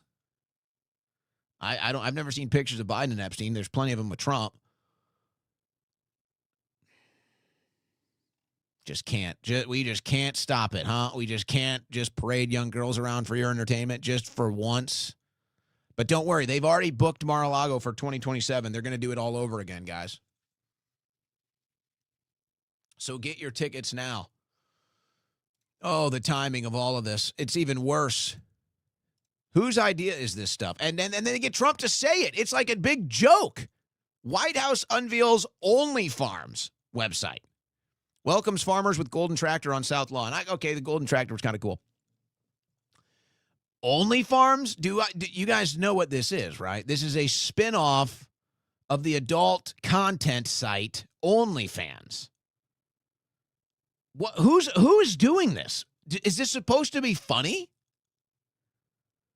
Hey, we got the Epstein files in the background. I know. Let's do a teenager beauty pageant at Mar-a-Lago. That'll be good. Good timing. Hey, you got the OnlyFans phenomenon here with a bunch of young girls, becoming online whores. And then, of course, we know OnlyFans gives money to AIPAC, and AIPAC buys our Congress. Kind of like not a good thing right now, kind of an unpopular thing politically right now, the whole OnlyFans deal. So I know, let's do a spinoff of that for White House politics. That's what we're going to do. We'll call it Only Farms. Yeah. Very good. And then what's even worse, the joke gets even worse. The administration unveiled Only Farms. Yes, this name is a deliberate play on the adult website OnlyFans, which is housed on the official whitehouse.gov website. That's Only Farms, but can only be found by searching onlyfarms.gov. While less sexy than its more popular counterpart, for now, they'll start to fall off. Maybe Only Farms will turn into some other material here. Includes a searchable map where users can click on their state to see the average amount they've saved due to Trump's farming agenda. So then it's just pure propaganda. So on top of doing a spinoff of an adult website, it then is just pure propaganda. And they just say, oh, look, this is how much you've saved. As if the farmers don't know their bottom line. As if the farmers don't know whether they're doing better or worse under this administration or the last or the one before. No, the farmers are actually not happy right now. And that's why they're doing this, by the way. And these are all politicians and bigwigs that signed this, not the actual farmers, just so you know. No, the farmers are actually unhappy. The farmers are actually getting screwed right now. And it's really, really bad. And so the White House said, I know, let's give them Only Farms, and then we'll just tell them they're doing great, and they'll fall for that. That's how the White House acts. That's how the White House thinks. All right, let's get into the geopolitics here. Taiwan's opposition leader to visit China next month ahead of Trump. You know, we've been talking about Taiwan being the issue, and it looks like now Taiwan just might voluntarily jump into the arms of China. That's how disastrous this foreign policy is now. And the real thinking minds on this issue almost all agree that Taiwan is much more important for America's foreign policy, much more important geopolitically for America than really, you could argue, any other country, but certainly more than any interest in the Middle East. The results of Taiwan will be way more impactful on America domestically than anything that happens in the Middle East. And instead of now what we thought might be a situation where China militarily was going to have to make a move on Taiwan, now it looks like Taiwan might politically instead make a move to China. What? That's what a disaster this foreign policy is. That's what a disaster Trump's foreign policy is. And that's, you know, this is why the propaganda is so hard for people to really comprehend, because they cannot believe that this administration would engage in such hardcore geopolitical propaganda. This administration we have lost so much respect, we have lost so much trust around the world because of Trump. And if we lose Taiwan politically, not militarily, politically, I think that'll give you a pretty good idea of just how popular this foreign policy is, not just in America, but around the world. How everyone around the world is now looking at America with a side eye, saying, we can't trust you. And we all know why that is. Everybody knows why. We're basically going all in for Israel. I don't mean, you can make up your reasons as to why. You can try to decide why, or if you think it's good or bad. But that's what it is. America has gone all in for Israel. We are sacrificing all the good standing we had in the international community. We're sacrificing our military. We're sacrificing our political movements. We're sacrificing our own money, our blood and treasure. All of it is being shoved into the middle of the table, all for Israel. And the rest of the world sees it, and they're just kind of shaking their head like, well, all right, I guess we got to respond accordingly. So what are they doing? They're looking at China. They're looking at Russia. All of this with BRICS developing, by the way. And all of this is bad for the United States. All of it is bad for the United States. But as long as Israel gets taken care of, that's the message. That's the message that you hear. And they just say, oh, oh, Trump is causing peace. Trump is so respected. He's brought respect back. Not anymore. President Xi invites Taiwan's opposition leader to talk peace ahead of Trump summit. Yeah, see the strategic move here? The planned visit by Chang Li-wan appears designed to show Beijing's influence and convey a benign message ahead of the summit with President Trump. Well, I don't think it's so benign at all. I think China, I don't know what they're going to discuss. The big issue, I'm sure, is going to be trade. And China's going to look Trump right in the eye and say, guess what? You have no leverage here. We've got the leverage with Russia. We've got the leverage with Taiwan. We've got the leverage with Iran. We've got all the leverage. You're spread too thin. And we know that all of your leverage is based off of Israel's interests. So now we've got you pinned. Oh, but we need to support Israel. We simply must. Taiwan, China could take advantage of Iran conflict. The country may imply U.S.-made weapons are unreliable, officials say. We're pushing Taiwan right into the arms of the Chinese. We're pushing the world into the arms of the Chinese and the Russians, all on behalf of Israel, who today voted Israel passes law to allow hanging of Palestinians convicted of deadly attacks. The law could be applied to Jewish Israeli extremists, but experts say that will likely never happen. Now, the first two, so they updated this headline. Yeah, I was going to say the headline was different when I opened it. So they updated this because originally the Daily Wire were the first ones to have this story, by the way. The Daily Wire had it almost instantly. An in-depth look at Israel's new death penalty law. The new law introduced by Israel's far-right government was passed by Parliament Monday night. It imposes the death penalty on Palestinians convicted of fatal attacks. So that's what this is really all about. It's all about, so here's the concern. Here's the concern. And you saw the New York Times, about Jewish Israeli extremists. That's not what this is about. What this is about is, and we'll see how far or how long it lasts even, or how far it gets applied. They basically are trying to make an example here, and they want to they'll probably do public hangings, is my guess. Now, I don't know if they'll actually do it in the town square, but they might, film it and post it. In case you haven't noticed what they do in the Middle East, guys, these people are all barbarians. They all are.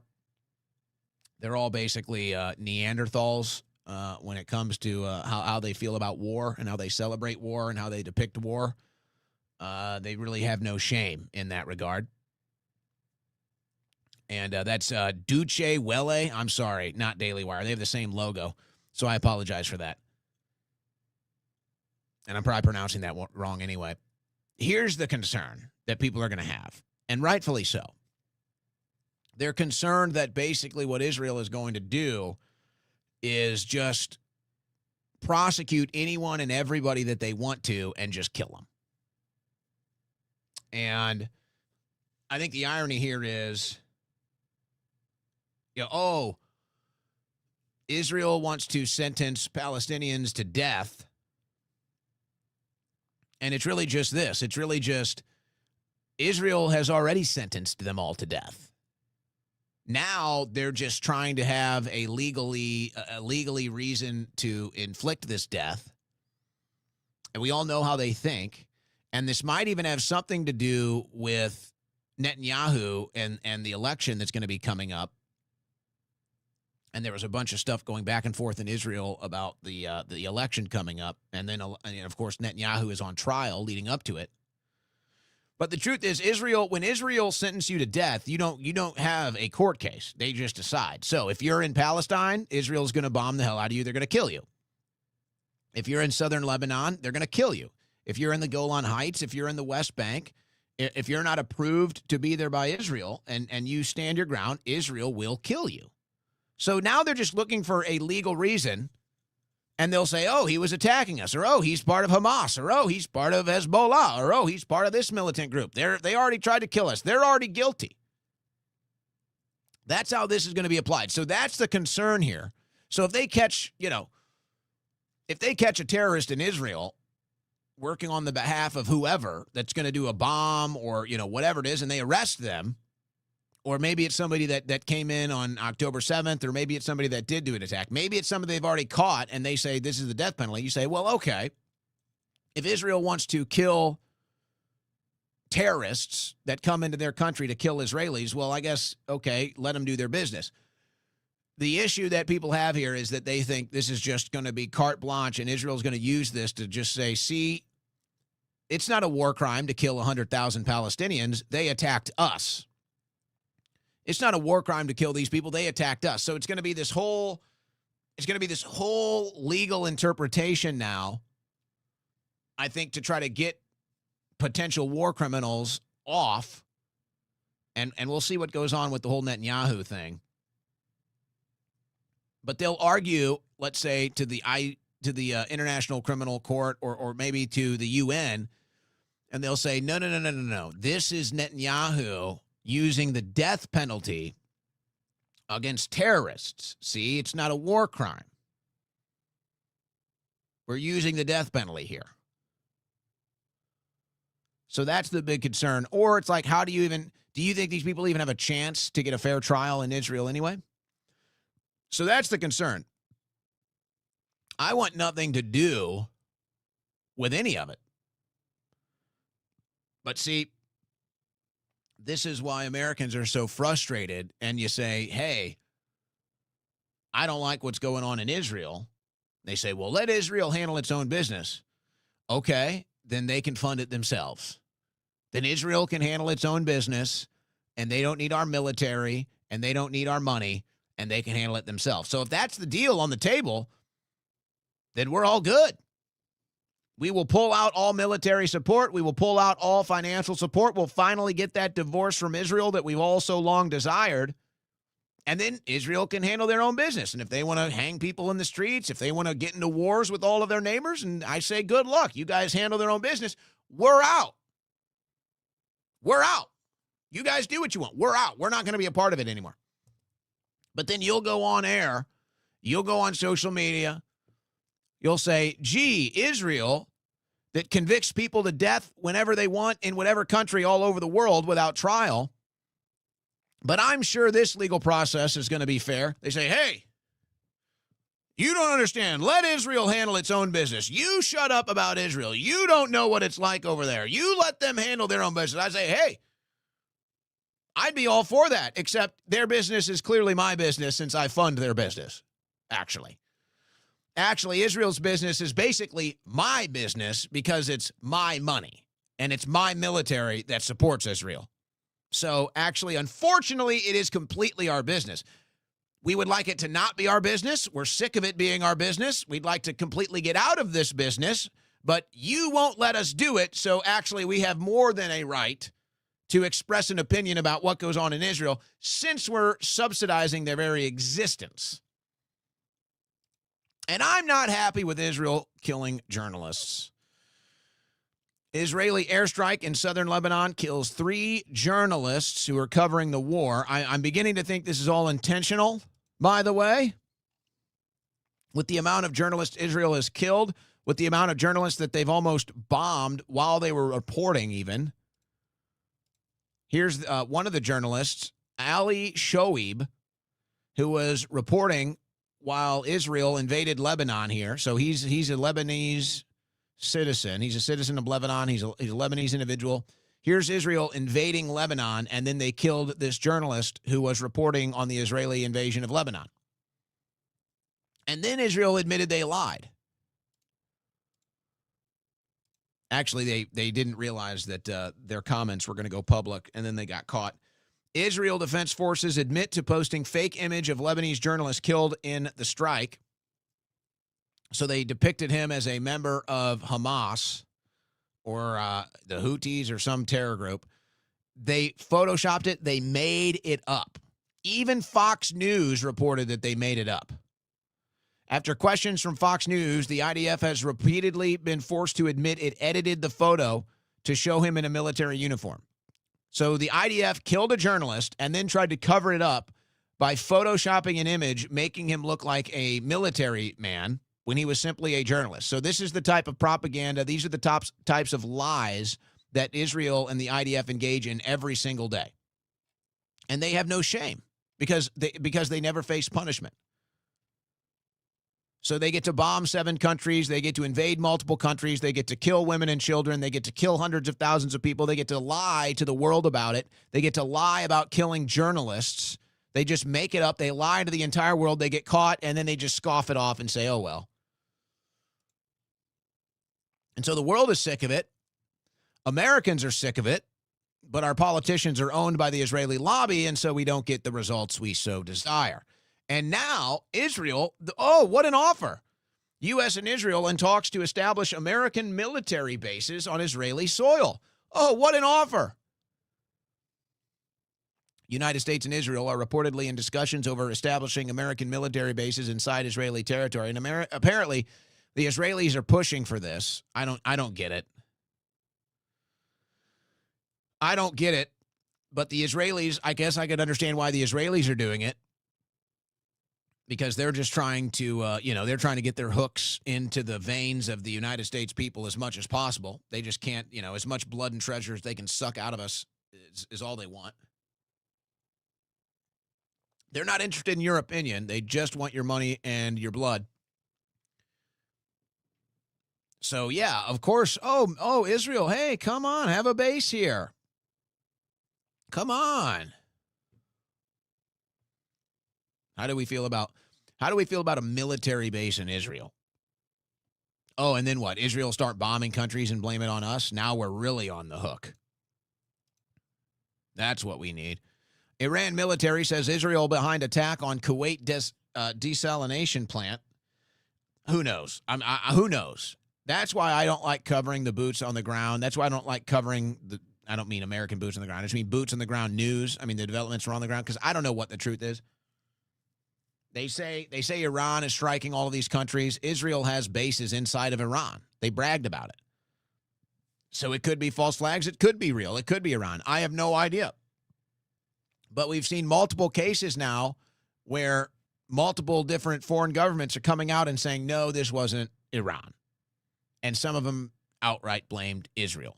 And then other times it's like, oh, no, Iran is claiming responsibility. So who really knows? Meanwhile, there was a big drone attack in Russia last week. Didn't get much attention, but should have. Russia's Kirishi oil refinery halts operations after drone attack, sources say. Now, this was from March 26th. Here it is, March 30th. The Kirishi oil refinery is still closed. So you think about all the different problems in the energy world right now. You think about all the different issues you have with the war, with the multiple wars, with Russia, with everything else, Venezuela. And now you have one of the biggest refineries in Russia is on fire and still closed. Still on fire. And Trump is out here begging Russia for oil, by the way. Trump is out here begging Russia for oil. I don't think we really know. If this war goes on for more than another week, I don't think we really know how bad this could get for energy costs, ladies and gentlemen. And, it's so clownish, too. Trump comes out and says about Cuba, China or Russia might be trying to get oil to Cuba. Now, Cuba's obviously having problems. It's been blacked out for days. And this is all because of decisions coming out of the White House with the energy blockade or totally cut off, mostly because they took control of Venezuela. Venezuela was supporting Cuba, so they cut that deal down. So here's Cuba without power for like a week or so. Trump gets asked about it because China and Russia are trying to get energy to Cuba. And this is where you just look at politicians, but I guess in this case, Trump specifically, and he says, Oh, yeah, well, Cuba needs the energy, Cuba needs the energy to turn on the heat or the cold or hospitals, whatever it is. No shit. Like, what do you think this is? And I hear Trump talk like this. It's like, he really treats people like they're 5 years old. And I don't know if that is just the media. I don't know if Trump just talks to the American media like that, like they're a youth, like they're a child. He's just like, oh, well, Cuba needs energy for like hospitals and heating and stuff. Yeah. The implication here is that you are the one that cut the energy, and now China and Russia are bringing it in, and you're letting them do it. Why is that? Well, don't you know Cuba needs the energy? Well, yeah, you cut it off. So then why did you cut it off? It's the weirdest thing watching him respond to this stuff. And I get it, to be honest. I actually understand because I know what Trump is doing here. This is all geopolitical strategy, whether you think it's good or not. It's all geopolitical strategy.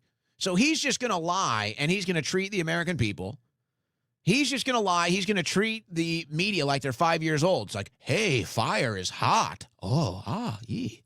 It's like, hey, Cuba's without energy, so China's going to give them some energy because they need energy for their power grid. Like, oh, really? Wow. Oh. It's like, no, the point is you did the blockade. Why are you going to let them bring it in if there's some sort of a reason for the blockade here? What's the reason? If the reason is to shut off the power, then why are you letting them turn back the power? What's the deal? And the truth is, the strategy here is that Trump went into Venezuela for the oil for Israel. That's the story.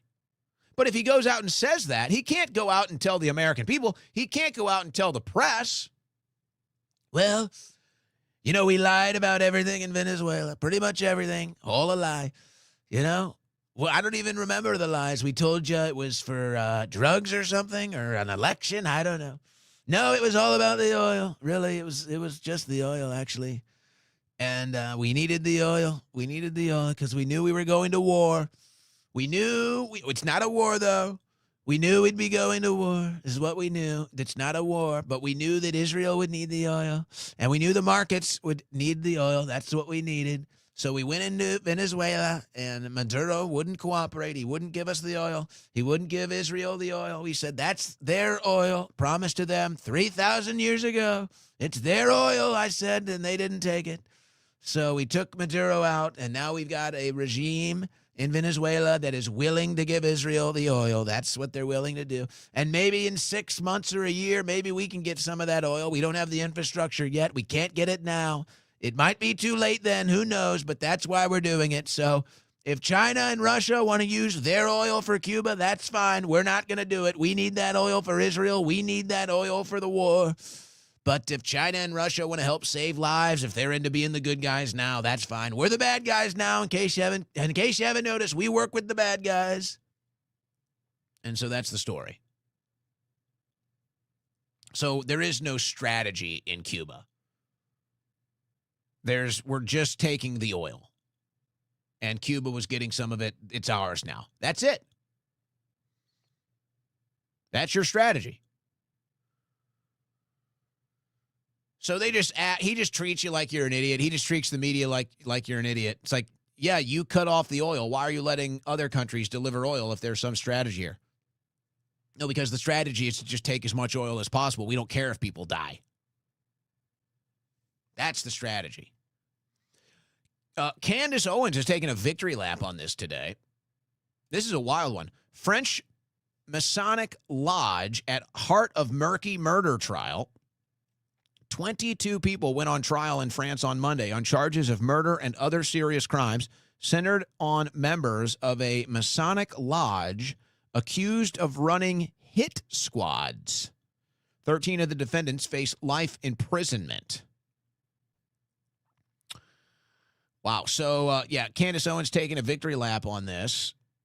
And she did do a story about, she did a story about this and how she believes she was on a hit team squad or had maybe France had even been involved in the Charlie Kirk deal. Like I said, I don't follow it all too religiously, but I did see Candace Owens taking a victory lap on that today and saying it confirmed some other reporting that she did. And if you're a loyal listener of this show, I was told, and this wasn't a story I ran with just because it was like, well, I don't know how to connect this. But if you recall, if you listen to the show, I said that I had a military source after Charlie got shot that said they think it was France or a French hitman. And I heard that, of course. I'm like, I don't know what's going on. So I mentioned it. I didn't dig any deeper. I did mention it. But it's funny that military source told me that. This is a military source that, never steers me wrong, even though when they steer me, I'm like, what are you steering me into? I'm going to avoid. And then there ends up being a clear path there. So who knows? It's all just this secret world of hitmen and espionage and blackmail that we get a sense of. We get a sense of with the Epstein files, and now we get a sense of it with this court case in France with the hitmen. It's all this secret world, the shadow government, the shadow societies, they're hitmen, they're blackmailers, all of it. So who knows? But I did see Candace taking the victory lap on that, so that was curious to me. All right, I think we can end our geopolitical hour here with a couple clips from Bill Maher and the Patrick Bet-David show. So this is what happens on the Bill Maher show. This is how Americans are treated when they have a different opinion on Israel than, I guess, Bill Maher. To me, what the Democrats are not doing with this is leading. The energy in their parties with the young people who learn everything about Israel on TikTok.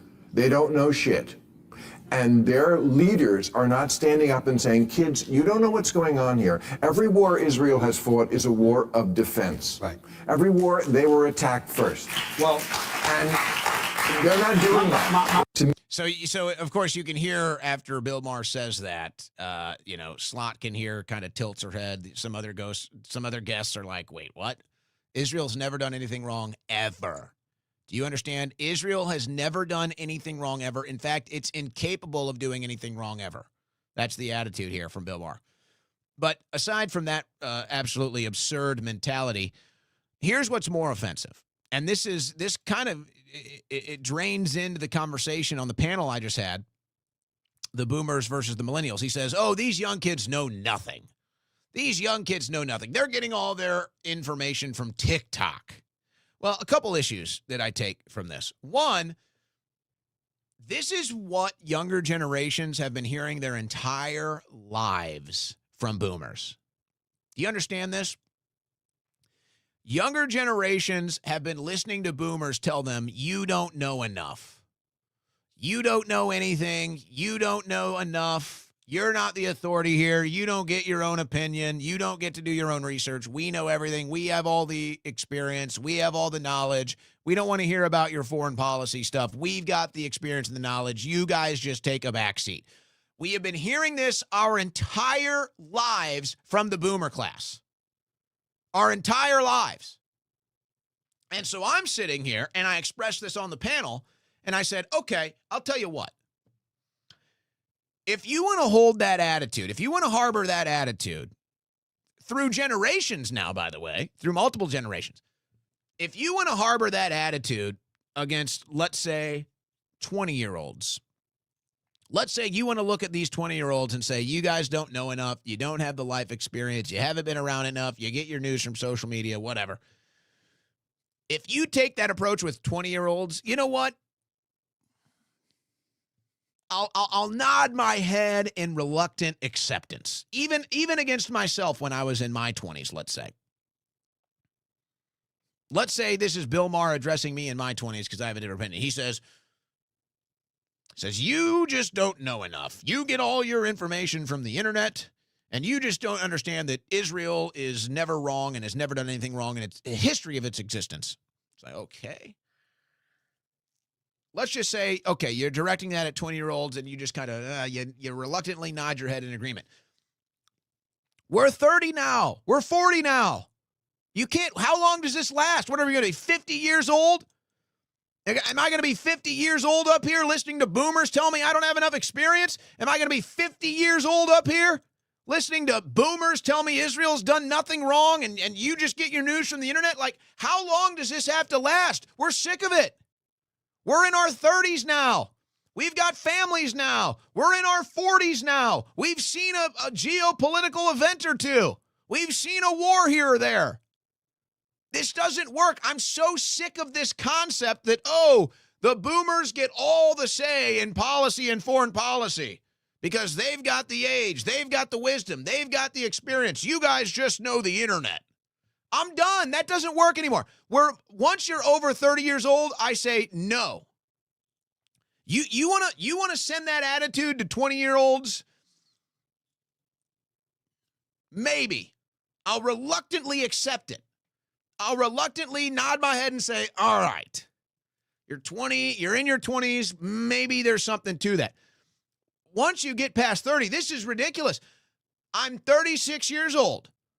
Me and all of my friends in their 30s and all of my friends in their 40s have been hearing this our entire lives, how we don't know anything and we just get news from the internet and we don't understand these foreign policy issues.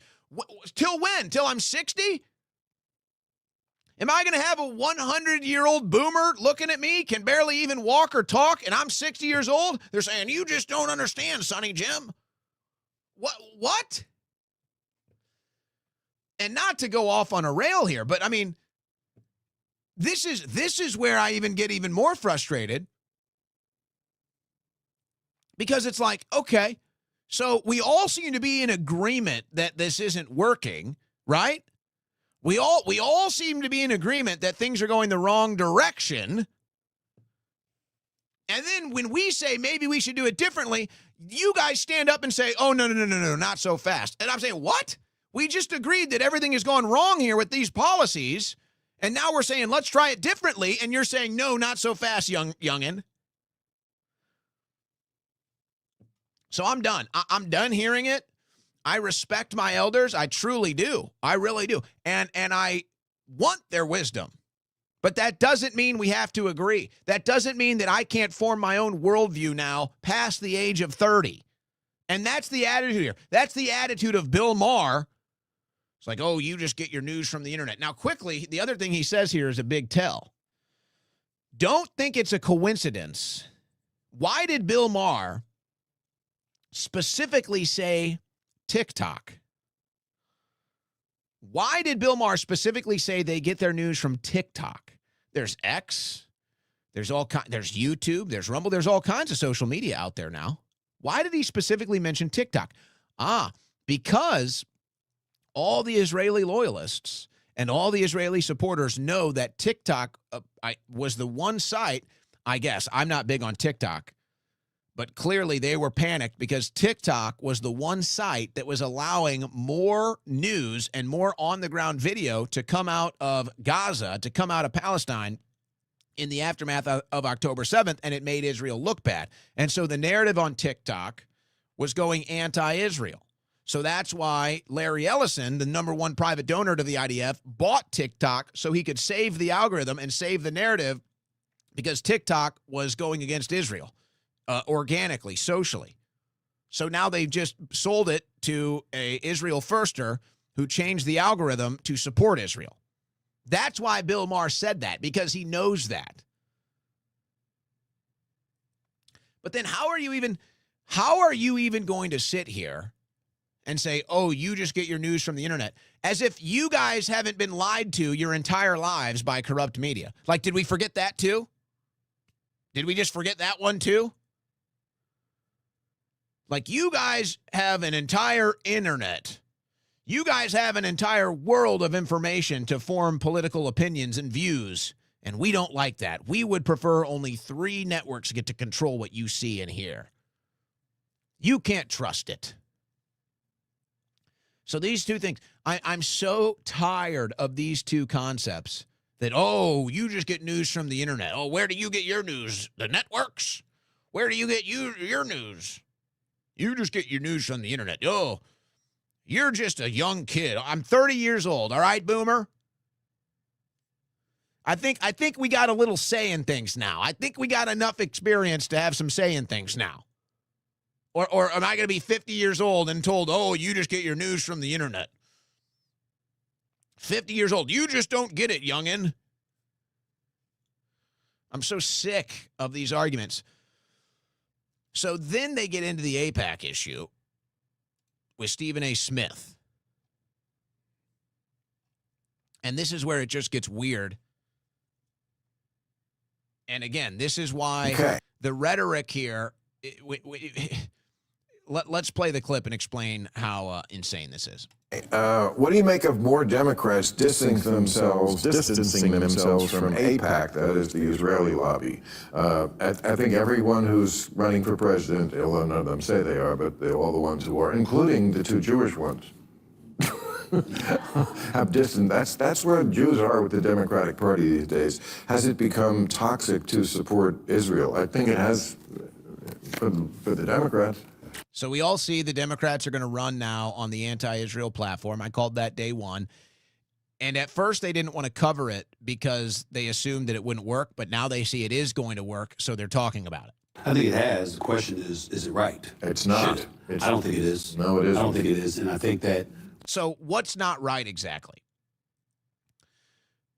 This is, and I don't know what Stephen A. Smith is really thinking, or if he's even thinking much, or if he's just talking. And I don't even mean that necessarily to be insulting, but let's just I just don't know.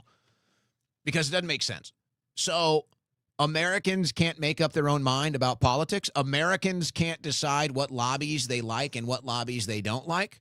Or maybe let's get more specific. Maybe Americans don't like foreign lobbies. Maybe Americans don't like foreign lobbyists. Maybe Americans are sick of foreign interest, or maybe more specifically, they don't want to support Israel. So what's not right about that? Explain to me how that's not right as an American, that I can't decide I don't like this lobby, and any person that they fund, I'm not going to vote for them. Why? Why is that not a good thing? Why should you not be allowed to do that? I don't get it. We should just let AIPAC or any lobby control our politicians? We should just let AIPAC or any foreign lobby just determine what's best for our country instead of us, the people? Explain that one to me. Somebody explain that logic, because it makes no sense to me. What you're having right now is a lot of people, when we saw what we saw on college campuses, what have you, and a lot of people, engaging in anti-Semitism. Let's just call it what it is. So, okay, protesting is anti-Semitism now. Now, are there anti-Semites out there? I don't think anybody would deny that, but I don't know. Is that the issue here, or do we have a First Amendment right? Is anti-Semitic speech illegal now? It definitely becomes incredibly alarming, but I also think that there's a lot of people out there that got an issue with Benjamin Netanyahu specifically. And unfortunately, they keep castigating the entire Jewish community when they're not realizing there are an abundance of people within the Jewish community that have a problem with his leadership. And they're not differentiating between the two, and that's problematic. But who's they? Who's they? If you ask the people protesting, if you ask the people with an opinion on that, they will differentiate very loudly and clearly. In fact, the most notably would be Tucker Carlson. Tucker Carlson, at an obnoxious length, anytime he talks about this issue, has to go on and say, this is not about Jews, this is about Israel. This is not about Jewish people, this is about Netanyahu. It's obnoxious, but that's what he does on his podcast. And yet he differentiates that 100%, and they still call him an anti-Semite. So you can't even, so even if you do that, it doesn't work. Well, yeah, that's part of it. I think it's a much bigger issue than that. And notice the round of applause there, because everybody relates to that. They're like, yeah, I'm so scared to speak out about this because I'm going to be an anti-Semite, but I don't like Israel killing kids. I don't like what's going on in Gaza. But if I say anything, they call me an anti-Semite. Even if I say specifically I'm not, this is the woke right. I think when you're a Democrat and you don't take money from AIPAC, which they have forever, what you're saying is Israel is a monster country, and this is dirty. It's a dirty country, and this is dirty money. But wait a second. Bill Maher complains about American politicians all the time. In fact, if you're in American political media, that is really a lot of your work, isn't it? Complaining about American politicians. And yet, why isn't that same conclusion reached? Nobody comes on here and says, I'm anti-American because I do my own news coverage. Nobody comes on here and says, I inherently hate American people because I do my news coverage. Nobody comes on here and says, look at Owen Schroyer saying that this is a monstrous country because he's critical of Trump. Why doesn't this logic apply anywhere else to any other political commentary except for Israel? Why is that? And that gives permission to a lot of people who are actually anti-Semitic to say, well, you know what, if a Democratic senator won't take their money, this must be a dirty country. Let's also remember as well that you got a lot of people that felt like, you know, they're taking this position that Trump was wrong to go after Iran or what have you, but practically every president before him would complain about Iran and how Iran needed to be dealt with. But then all of a sudden he does. Yeah, just like a second ago, Bill Maher said every president takes money from AIPAC. Now, do you get it? That's why every president says that. And then it's a big problem. Now, I'm not saying that he's handled it entirely correctly. Please don't get me wrong. No. Because he hasn't. But the flip side to it is that you got. It's so hilarious. Oh, we need to help Israel with Iran, but not the way Trump's doing it. It's just like, oh, okay, so what about the other presidents? Did they do it better? Like, the whole thing is ridiculous. Americans want nothing to do with it. A lot of damn nerves to be in the face of American people saying for numerous administrations, Iran is a problem. They have to be dealt with. Iran's a problem. They have to be dealt with. And then this man deals with them, and then all of a sudden you're complaining about him now. Right. It doesn't really make sense. There's a lack of consistency. So there's a lack of consistency just on that panel, except we're all afraid to be negative towards Israel because we might be called anti-Semitic, but we also all realize that Israel is a big negative blight on American politics, so we have to address it. So how do we do both? How do we do both? Now, this is why the Israeli loyalists are so out of reality and they're just so disconnected from the average American is because of this thought process right here. And I've explained it many times, but Adam Sosnick puts it into words, and so we're going to play this clip from the PBD podcast. Adam Sosnick, this is how he's a big supporter of Israel, and he tries to explain why. It doesn't have to be one or the other. Am I America first or am I Israel first? America to me is like my mom, and Israel is like my grandma. If I had to choose, I'm going to pick my mom. So hold on. Wait, let's hear this one more time. America to me is like my mom, and Israel is like my grandma. It doesn't have to be one or the other. Am I America first or am I Israel first? America to me is like my mom, and Israel is like my grandma. No, doesn't have to be one or the other. Am I America first or am I Israel first? America to me is like my mom, and Israel is like my grandma. So this is the big issue that these Israel loyalists refuse to understand, or maybe even Zionist Jewish Americans just don't even bother to try to understand. He says, America's like my mom, Israel's like my grandma. Okay, well, that's good for you. But guess what? For 98% of Americans, America is like our mom, and America is like our grandma. And America is like our dad, and America is like our granddad, and America is like our brother, and America is like our sister, and America is like our son, and America is like our daughter. You understand? You understand here? So see, Israel isn't like anything to us. Israel isn't our grandma. Israel isn't our second cousin twice removed. Israel isn't our neighbor's dog. Israel is nothing. We have no connection to Israel. We have no interest in Israel. And there's this weird entitlement. There's this weird arrogance where it's like somehow I'm supposed to relate to that. Oh, because Israel is like your grandma to you, therefore I need to support Israel? No. Because my grandma to me is like my grandma, America. There is no America. There is no Israel in our family tree here for 98% of Americans. And they just say, hey, but what about me? I represent 2% of America, and Israel's like my grandma. And I'm a dual citizen for Israel, and I love Israel. Well, guess what? You're 2% of the population, and you have 100% control of our foreign policy, and the rest of us, whose grandma is not Israel, we are sick of it, and we don't like it because our grandma is America, and our grandma keeps suffering and dying while your grandma is getting all the attention, and we are sick of it. And to me, that summed it all up right there. And somehow he thinks this is like relatable because he's on there defending Israel's interests all day long. That's like his job. So he's on there defending Israel, defending their interests, and always trying to convince Americans like, hey, Israel, that's what you need to care about. Don't you get it? I care about them, so you need to too. It's like, but Israel's like my grandma. So what? You're just one person like the rest of us. Your grandma is no more important than my grandma or 98% of America's grandmas. And it's this weird entitlement. It's this weird arrogance that you just think, hey, you can claim that just because Israel is important to you, therefore it has to be important to everyone else and has to be a top priority for everyone else, even though no one else agrees with you. This is the arrogance and this is the entitlement that people are so sick of, which is totally reasonable, which is totally rational. And then you express this frustration, and what do they say? They say, well, you're just an anti-Semite. And you know you're not, so now you're caught in the trap. Now you're caught in the trap. Just like the woke left. If you don't support Black Lives Matter, you're a racist. If you don't support trans kids, you're a transphobe. Oh, if you don't support Israel, you're an anti-Semite. And the average American, the common sense American, is just sitting here saying, I don't support any of it. And I'm sick of being called names for having my own damn opinion. You're listening to the Owen Report on the Win Network.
It's the fastest 3 hours on the internet.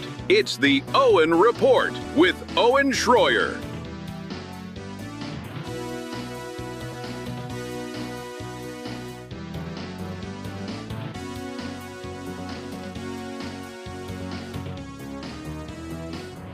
All right, into the third and final hour here. We got a couple other headlines to get to. Before we go into your super chats, as we do at the end of every show, right here on the Owen Report. Well, we all know Democrats aren't very popular and their policies suck. Look no further than Los Angeles, California. Los Angeles County sees largest population decline in the United States. Census data shows. Is it time to start buying LA property? Is it tanking right now? Los Angeles County saw the largest decline of any county in the United States last year, according to new census data published March 26th. Nearly 54,000 people moved out of LA County between July 1, 2024 and July 1, 2025. U.S. Census data shows the decline is part of an ongoing trend that we all know about. So they're all moving to Texas. They're all moving to Florida. They're all moving to red states. Yeah. It's pretty funny, isn't it? And yet the top candidate for president from the Democrats is Gavin Newsom, the governor of California, where people can't even stand to live. That's politics for you. That's politics. And you got to understand, it doesn't matter if it doesn't make sense. It does not matter. And you know, should Gavin Newsom run when it becomes official and when the campaign is actually happening, whoever Newsom is ends up running against, you know, you'll see the Republicans, you'll see the pundits, and rightfully so. It's all too predictable. They'll say, look at Gavin Newsom, the governor of California, where people can't even stand to live, the highest tax rates, the most burdensome regulations. And look, there's a mass exodus. They're all leaving California. It's lost. By the time the next presidential election is around or whenever it is, they'll have lost like 4 or 5 electoral college votes. And you'll have them, and they'll say, how can anybody vote for this? Look at what a disaster he was for California. Look at the people leaving California of this leadership. It doesn't make sense. I know. It makes none at all, and yet it's exactly what's going to happen. They will vote. They will vote for the governor of California despite everybody leaving there. Artemis 2 moon mission. T-minus 2 days to NASA's April 1st launch. They're launching on April Fool's Day. Well, that'll get the conspiracy theorists going. They did a bit of a expose today. Well, they want you to know you've got a couple firsts here. You've got the first black man now on this mission. You got a woman in there, too. There's a lot of diversity. What to know about the 4 people launching to make history around the moon. That's, of course, the CNN headline. They asked the astronaut here, Victor Glover, about being the first black man to embark on such a mission. He said, you know, I'm, in not so many words, he doesn't want to hear about it anymore. He doesn't want to hear about the first black this, the first black that, the first woman, the first person of color, the first Canadian. And, of course, they're leaving out the white American because, you know, he's worthless. So, Reed Wiseman is worthless, so forget about him. We've got a black man, a woman, and a Canadian. That's all that matters to the white American, though. Screw you. He's probably the crew chief too. You know, he's probably like the most accomplished. So, you know, he's got to be put down on the totem pole there. 10-day moon journey. Does any of this matter? Does anybody care about this? What to know about NASA Artemis 2 launch and its 10-day moon journey. Here's everything you need to know about the launch of the historic Artemis 2 mission around the moon. People don't seem too interested. I have to tell you, there's not much buzz at all. So they're going to do a trip around the moon. They're going to be doing some surface level recon even. And they're just going to do a lap. So what we're going to do is we're going to do a lap and do some surface level recon on the moon. If you even believe any of that, or if you believe you'll even find out what they discover, if anything. But, okay, maybe it's cool. I don't know. No buzz, though. Barely any buzz. Barely anybody talking about it. So I'm not sure what that represents. Is the lack of interest because people just don't believe it? Is the lack of interest because it's just like there's no excitement? Is the lack of interest because there's too much other stuff going on? But there is a severe lack of interest in this moon mission, this lap around the moon. Or maybe it's because we got AI about to crack down on us.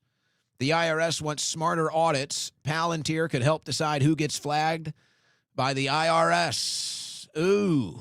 The Internal Revenue Service paid Palantir $1.8 million last year to improve a custom tool designed to help the tax agency identify the highest value case for audits, collection of unpaid taxes, and potential criminal investigations, according to documents Wired obtained via public record request.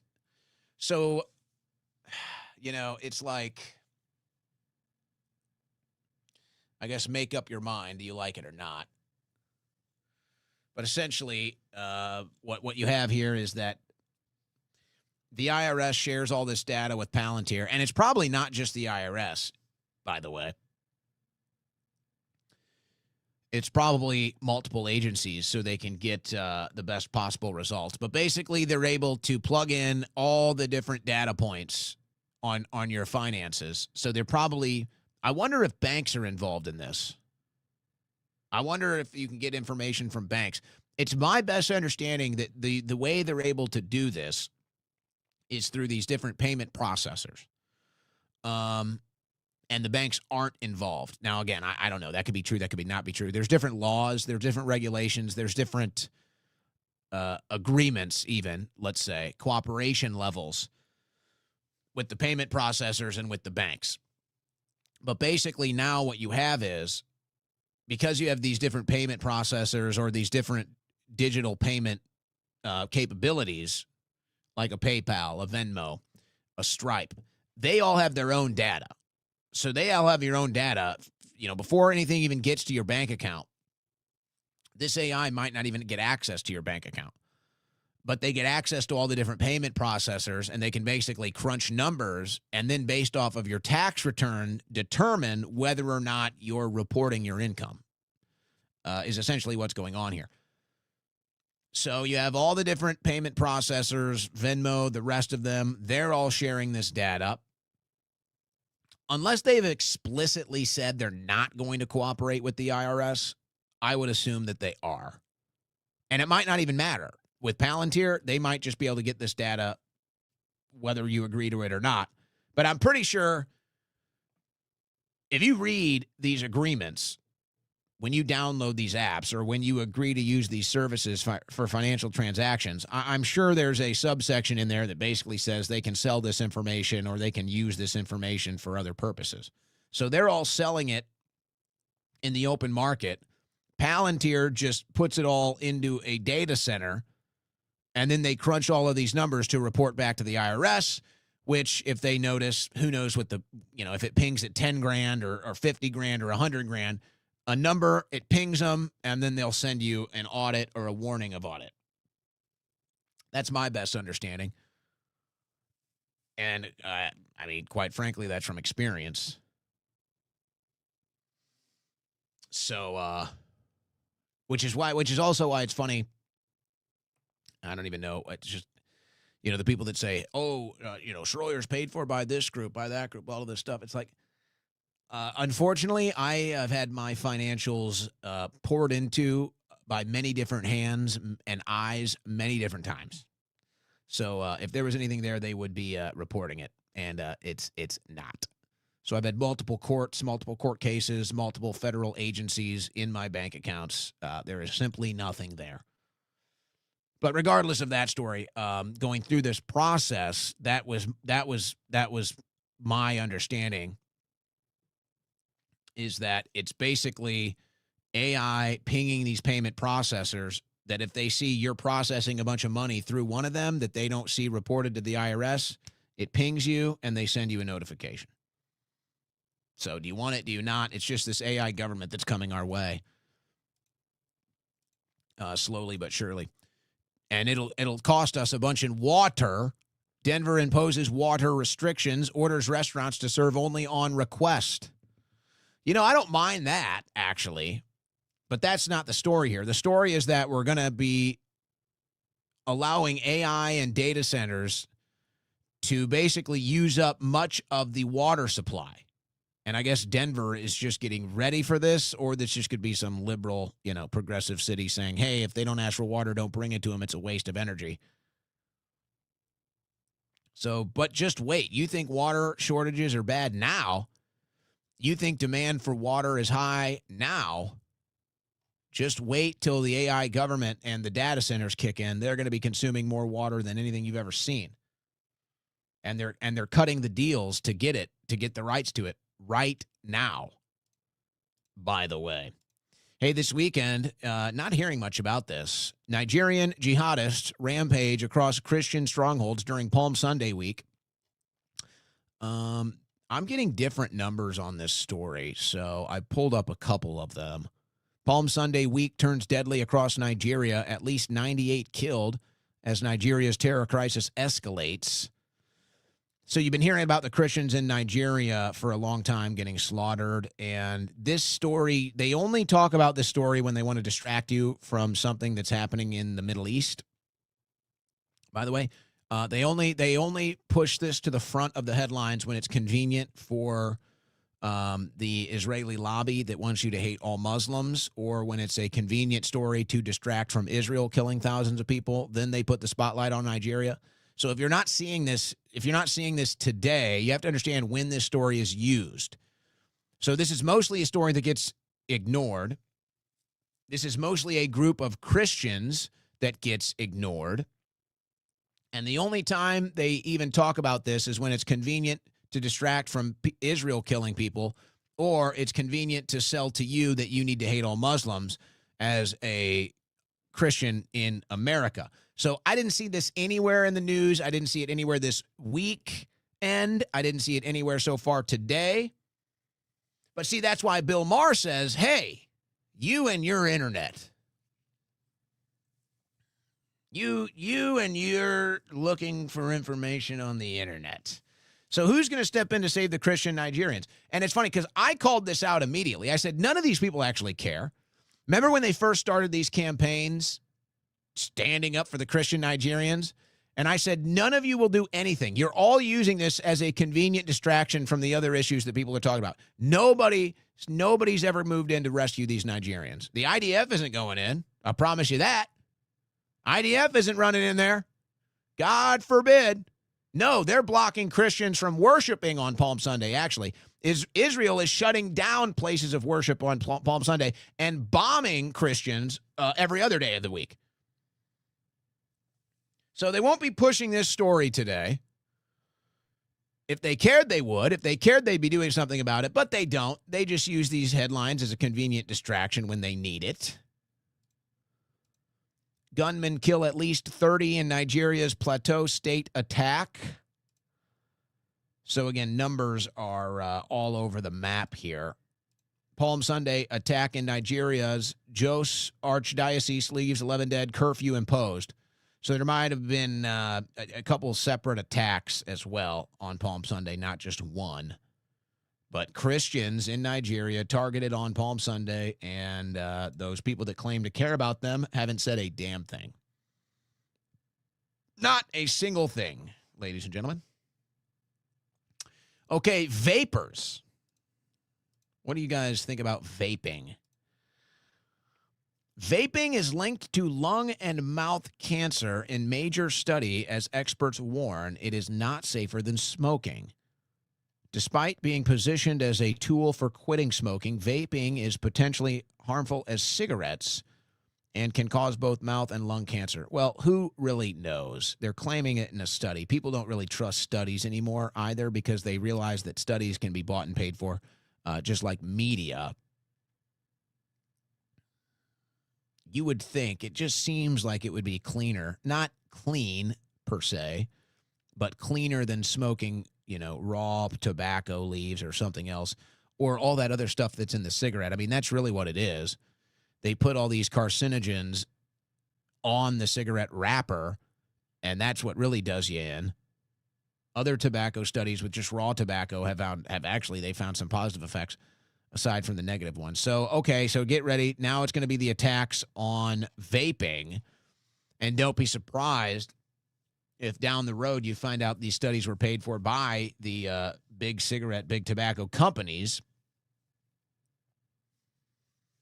Have you guys ever had any negative problems with vaping? Some of your vapes probably vape. So, vaping better than cigarettes. No, now they're saying no. So, okay, so story is they say it's all meteors. That's what's going on in the sky. I don't buy it. This is from the American Meteor Society. The American Meteor Society, they're talking, folks. They are definitely talking. Has something changed in the near-Earth meteoroid environment? The first quarter of 2026 has produced what appears to be a significant surge in large fireball events. The data drawn from the AMS, that's the American Meteor Society database, goes back to 2011, shows a pattern that warrants serious investigation. Here's what the numbers say, what they don't say, and what we need to find out. So this is a longer story that basically just confirms, you can look at all the data here, basically just confirms that whatever we're seeing in the sky, the sightings of whatever it is are up. Now, it's impossible, I think, with this data to really know anything.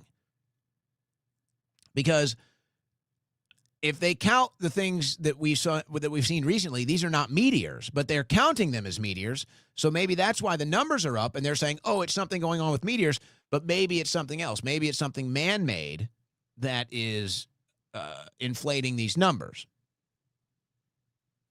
And I'm telling you, folks, there are some crazy stories out there about what are being reported as meteors, including sonic booms and loud noises and shaking the ground, but yet they can't find a meteor.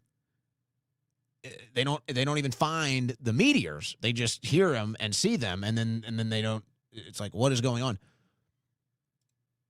And then they just say it's all meteors, and so then the data says, oh, we have a record number of meteor sightings. Bright light seen in BC's night sky was a fireball meteor. NASA confirms high velocity can make small objects like meteors visible in the night sky. And I think this was one of the ones that they claimed they heard a sonic boom. They say, well, it's just a meteor the size of a pea, and that's why we can't find it. I'm not claiming to be the meteor expert. I'm just telling you, a lot of this stuff is not meteors. And I think it's being reported as meteors, but I think there's something else going on up there. But everybody's seeing it. Everybody's seeing it now and being forced to report on it, I think, at some degree. So this is a crazy one. All right, so we're getting a little out of it here. We're about to close out the content, go to the Super Chats.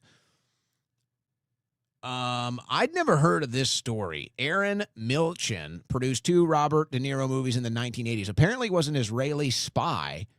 Here's Robert De Niro talking about it. Just call me. You know that the years that you were doing King of Comedy and Once Upon a Time in America were perhaps the most dramatic years for him. Yes. In that respect. Yes. Did you notice anything back then? I did ask him once, we spoke about something, and he told me that he was an Israeli and that he of course would do these things for his country. There's something with the things that trigger a certain kind of thing. I remember some point I had asked Arnold about that. Being friends, I was curious, but not in an accusatory way. I just wanted to know. And he said, yeah, I did. I'm Israeli. That's my country. This got him into big trouble. Yeah, and he gave me that answer, and I accepted it. Almost. Yeah. So Robert De Niro was working with a known Israeli spy, apparently, and didn't say anything, and he was smuggling nuclear triggers to Israel and said, yeah, because Israel is my home country. What?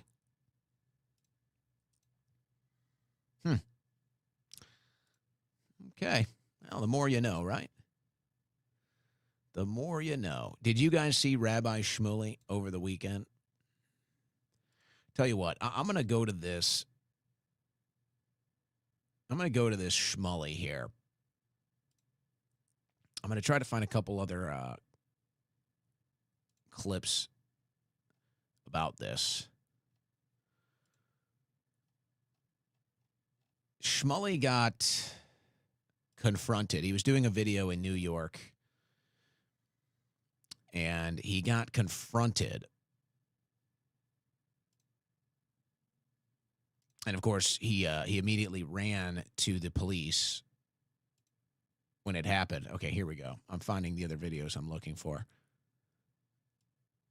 This is crazy work from Shmuley. Oh my gosh, I forgot these other videos. Yeah, all right, we're gonna clear the deck of some of these leftovers. Oh my gosh. I'm sorry, guys. I forgot about some of these videos. Oh, my goodness. Let's just go ahead and do them all. Let's just go ahead and get them all off the leftover docket. Let's just do it. Okay. So here's Shmuley. By the way, he's celebrating his daughter's sex toy shop today. What? Huh? Yes, Shmuley is celebrating his daughter's sex toy shop opening. He's really into that, him and his daughter with the sex toys. It's a very strange thing, to say the least. So let's take a look. Let's take a little look here at the Shmuley crash out, shall we?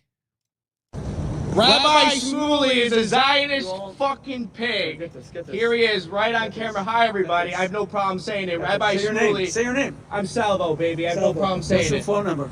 Why would I give a Zionist? Say it all. Zionist pig, relax. Why would I give a Zionist? Why would I give? Excuse me, officer. This man is attacking me. I have it on video. Right now. I have it on video. I have it on video. I have it on video. He's a Jew. It's a hate crime. He's threatening me. I called him a Zionist. I didn't. He came over to me and I filmed your phone number. Hold Say on. it. I want you guys to take note of the run here. Let's go ahead and take note here. Relax. Why would I give a Zionist? Why would I give? Excuse me, officer. Zionist pig, relax. Why would I give a Zionist? Why would I give? Excuse me, officer. Give a Zionist? Why would I give? Excuse me, officer. Excuse me. Why would I give? Excuse me, officer. Excuse me. Why would I give? Excuse me, officer. Excuse me. Why would I give? Excuse me, officer. This man is attacking me. This man is I have it on attacking video. me. This man is attacking me. Is he running with Why would I give? Excuse me, officer. Relax. Why would I give a Zionist? Why would I give? Excuse me, officer.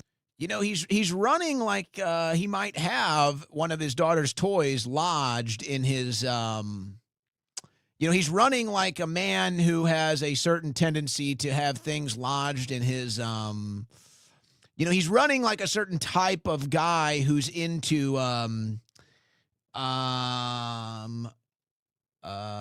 does Rabbi Shmuley have a okay. Well, so Shmuley's the victim.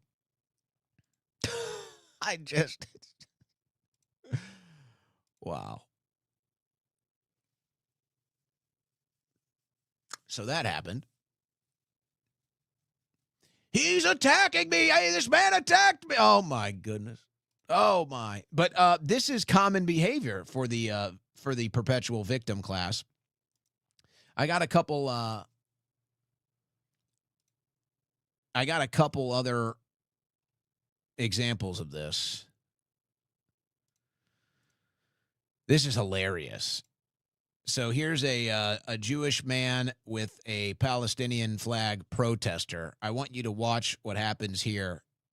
This might be the strongest case of permanent victim status you've ever seen. Watch this. Jew! Dude, don't hit me with your fucking flag! Did you see that? Dude, don't hit me with your fucking flag! Dude, don't hit me with your fucking flag! Dude, don't hit me with your fucking flag! Dude, don't hit me with your fucking flag! Dude, don't hit me with your fucking flag! Now, I want you guys to take note of something. And this is a very serious indicator of some sort of mental issue.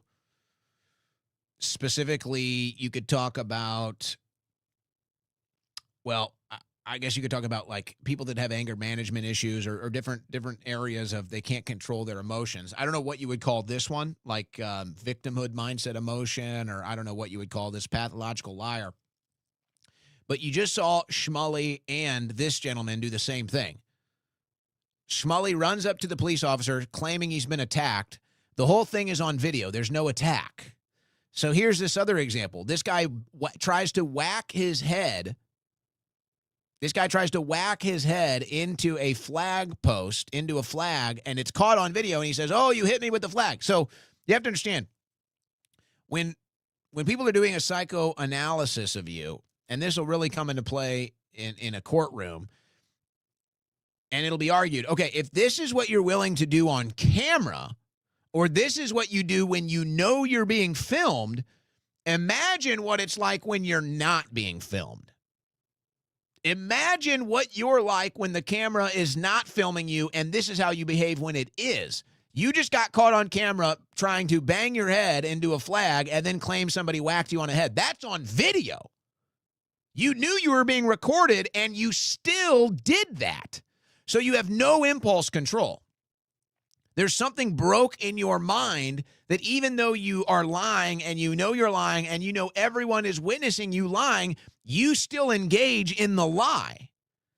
That is a severe psychological disorder. I don't know what you would classify this one exactly as, but that's what that is. That's how that would be psychoanalyzed right there. It's like, okay, this is what you'll do on camera. This is what you'll do when everybody's looking at you. You'll tell this great lie that everybody knows is a lie. My goodness. I mean, folks, that is outrageous. There's more. Oh. This one is even funnier, actually, I think. Spot food here. I asked this gentleman earlier when the chicken's coming out. He told me in an hour. I waited, and then he's gonna say, no, you can't have the chicken. That's pure discrimination. That's discrimination. I'm not begging. I'm not begging. I'm not begging. I waited for the chicken, and you literally declined me. You declined me. You will speak to my lawyer. This is crazy. Speak to my lawyer. So apparently, so here we have, he's waiting an hour for some chicken at a gas station. He's waiting an hour for some chicken. Now he's not going to pay, and he's getting a lawyer involved. Wait, we need a little more detail here. I mean, nobody wants to help me because I'm Jewish. So we get a bread. Ma'am. Ma'am. Yeah, let me get a bread. Could you help? I'm trying to get a 2-piece dark meat. This Palestinian won't help me. One bread. Yeah. I mean, listen to this. This is like, this shouldn't even happen one time in America. This is literally, we have imported the Middle East. We now live in the Middle East. A Jewish man is complaining about a 2-piece chicken. He wants to get his lawyer involved over a fucking 2-piece chicken. What is that, like $6.99? You're sitting here. You waited an hour for a 2-piece chicken to get your lawyer involved. And he says, oh, this Palestinian won't give me chicken. What in the hell is going on? Why am I living in the Middle East? Can you imagine you're in a gas station? It's probably New York City. You're in a gas station in New York City, and you've got a Jewish man complaining about a $6.99 chicken that he didn't get for an hour, and he says, the Palestinian won't serve me. The Palestinian. I'm like, oh, my gosh. We've imported the Middle East, folks. This is the type of crap that you live with in the Middle East. Now you have to live with it in America. Congratulations. Over a 2-piece chicken? Now she's ignoring me. Yeah, nobody wants to talk to you. You're threatening to get a lawyer involved over a 2-piece chicken at a gas station. Okay. I'll wait. And I'll know your name. And that lawyer will send that letter. And he still wants the chicken. He still wants to get the chicken from that dirty Palestinian. That's what you want. This is America. There is law around here. How you doing, sir? How you doing? I'm doing great. What's up, man? I'm trying to. Hold on. First of all, we'll start this conversation over. You got in the way? I'm sorry. Hold it. All that what you doing in life? Good morning. How are you? I'm great. Doing well. Yes. Who called? Did you call? All right, do this for me. Do you wait outside while I'm talking to you? Why am I not? Because I'm going to talk to you separate from him. I'm telling you my story. I'm the victim. I'm the victim. I'm the victim, he says. Outside while I'm talking to him. You're going to treat him better? No, because you ain't going to shut the hell up so I can talk to him. Why are you not talking to me?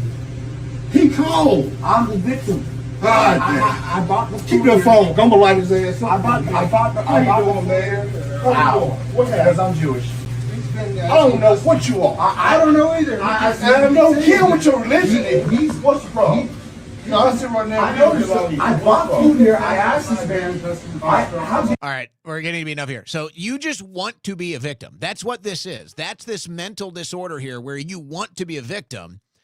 And the reason why is because you have created an environment, or you believe there is an environment where being a victim gives you some sort of a status. And this is known as, there's different things that you could point to in human history where we've done this, but that's what's going on here.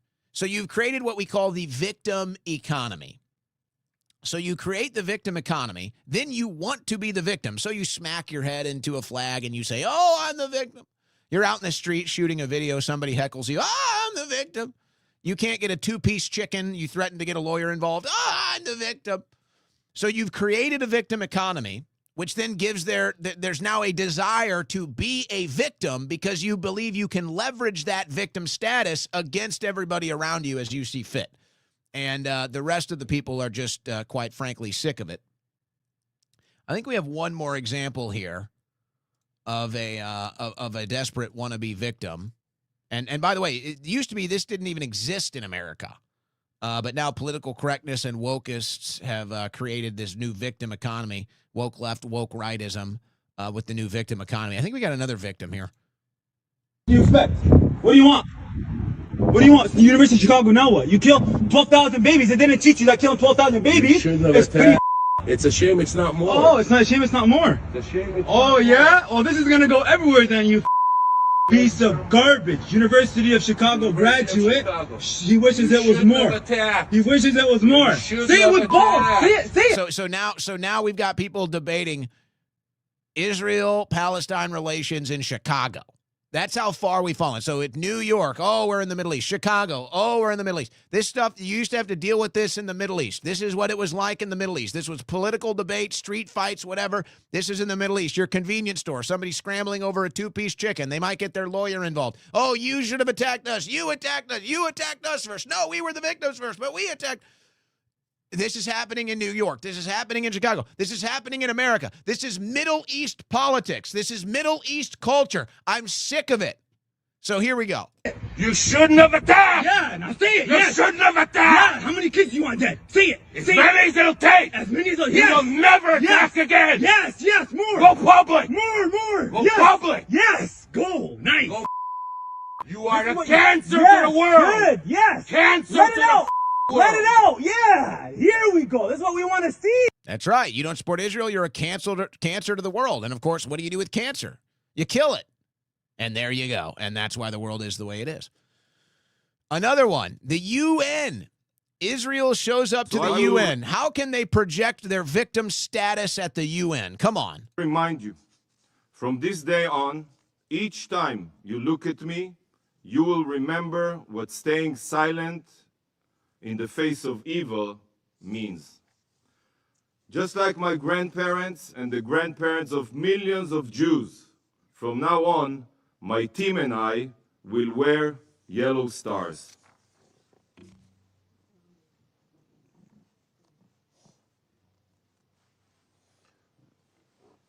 We will wear this star until you condemn the atrocities. Urged the ambassador to wear the Israeli flag instead, saying the act disgraced whole. Some member states have learned nothing. So there you go. Now you understand. They create the victim economy. They then put themselves on top of the victim economy as the kings of the victim economy to get leverage over everyone else around them and remind you that they are the biggest victims and therefore they should control the policies and the politics because they are the biggest victims, and that's why they do this. That's the psychology around this. Now, it doesn't matter who it is. This is just the strongest example that we're all witnessing right here in front of us. Oh, yes. You killed 100,000 people and you're bombing 7 countries. Of course, you're the victim. So go ahead and play the victim because that's what you are. And that's what you want to be, by the way, because that's the world you're creating, a world of victims. So here's another example. Same vein, just different identity. This is an Italian man who is in Japan. And he's speaking Italian, and one of the words, I guess, sounds like the N-word. It's not. The word he's saying is just some Italian word. And watch what happens. Abbiamo preso il palo, sia io che l'americano. Palo. Questa è la 7, sì, la 7. Mio fratello. Bufalino 420 ha donato 1 euro. Oh, grazie per l'euro. Intanto buonasera Luca. Sono entrato adesso, come sta andando oggi? Oggi vedo che la connessione regge perlomeno. È un buon inizio. No, mi dissocio. No, bro. You my friend, you. No, you my friend, bro. No, I ain't no fan. No. I ain't no fan, bro. I ain't no fan. This No, gonna be my wait. stick. Don't say my Che cazzo vuole lui? Ma che cazzo vuole lui? No. Don't say my nigga. Say I'm sorry. Ma you is my friend. No. Say I'm sorry on the chat. Ah, you're sorry. No, you're sorry. I'm sorry. You're sorry, sorry. for saying my nigga, right? No. This is what I don't like for banties. No good. This. Right. You said my nigga. No, right? no, mi dissocio. No. What did you say over there? You said I'm sorry, right? Sorry. You're sorry for saying my nigga, right? I don't speak.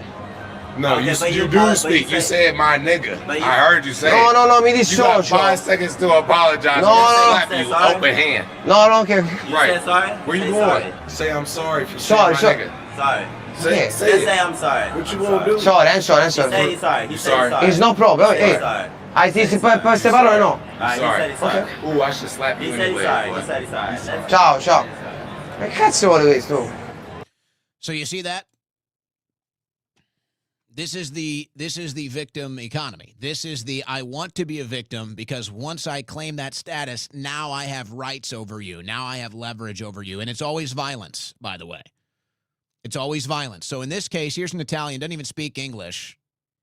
I forget what he said. I think it was miga. He says like me amiga. It's friend or amigo. And he thinks miga is the N-word.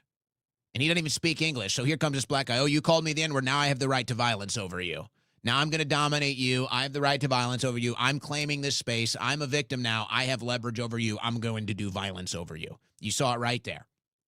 Same thing goes on in Israel. Because of the Holocaust, I'm the permanent victim, and therefore anything you say or do to me is doing to the biggest victim in the world, so I have the right to violence over you. I get to bomb you. I get to kill your kids. I get to rape prisoners. All because I'm the biggest victim here. And it's all trauma-based mind control, by the way. So you're on the left, it's aimed at black Americans. You're on the left, it's aimed at black people. You're the biggest victim, so that gives you a right to violence over white people. And that's why they do this whole N-word controversy. So it's like, oh, you do something violent to a white person, you just say, oh, he said the N-word. On the right, it's Jewish people. And so he was anti-Semitic, so that gives me the right of violence over you. Oh, he was anti-Semitic. That's an attack. He runs to a police officer. Oh, he's anti-Semitic. That's against the law. He needs to be thrown in jail. That's hate. It's just a different opinion. And it gives them right to violence over you, censor you, take your bank account, throw you in prison, bomb you. That's the woke victim economy on the right, using trauma-based mind control of the Holocaust to control Jewish people. And then on the left, it's the trauma-based mind control of slavery in America to put black people against white people and claim that black people have this victim status that gives them rights of violence and leverage over white people. It's the same thing. It's the same practice psychologically. Trauma-based mind control, victim economy, victim status, leverage, and right to violence over whoever you claim. And it's all bad. It's all bad. It's all psychological warfare. And it's all hurting our country, by the way. All right, couple other headlines here. We're going to go into bonus time for our super chats. Oh, these ones are always fun. Infant hospitalized with herpes after circumcision involving direct oral suction. Excuse me? I'm sorry, what?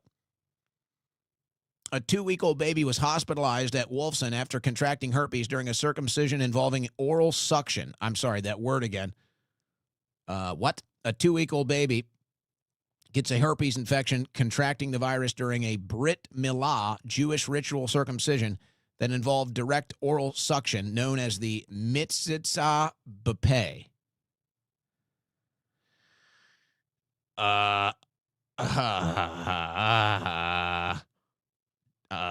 Do you want me to read on here? I'm sorry. The rest of this story gets a little more graphic and detail and gross. Sorry. It sounded like you just reported that a rabbi was doing quote unquote oral suction to an infant and gave him herpes. I could put it in another word. I'd rather not. But that's what we have here. And this isn't the first time, by the way. Yikes. Okay, here. Don't even, guys, this is crazy. A Jewish doctor, Craig Spiegel, traded drug prescriptions for sex. The court found out he had a plan to flee to Israel and denied him bail. So, Israel takes sexual predators in as long as they're Jewish. It's a well-known story. In the case, this happened to happen in St. Louis. I know court clerks that work in this building. Let me see if I caught this time right. Let me see if you guys picked this one up. Let me see if I want to catch this timing right. Let me see. Prosecutors asked for 69-year-old Spiegel to get 20 years in prison. Spiegel's defense asked for 12, but the former doctor did not help himself when he was caught lying under oath. Spiegel claimed he never consented to a search of his phone, even though he'd signed a form. One of the AIPAC statements was from a mother who said Spiegel illegally dispensed prescriptions to her daughter, who she eventually found dead. Spiegel said in court that he apologized and partly blamed his behavior on losing family in the Holocaust.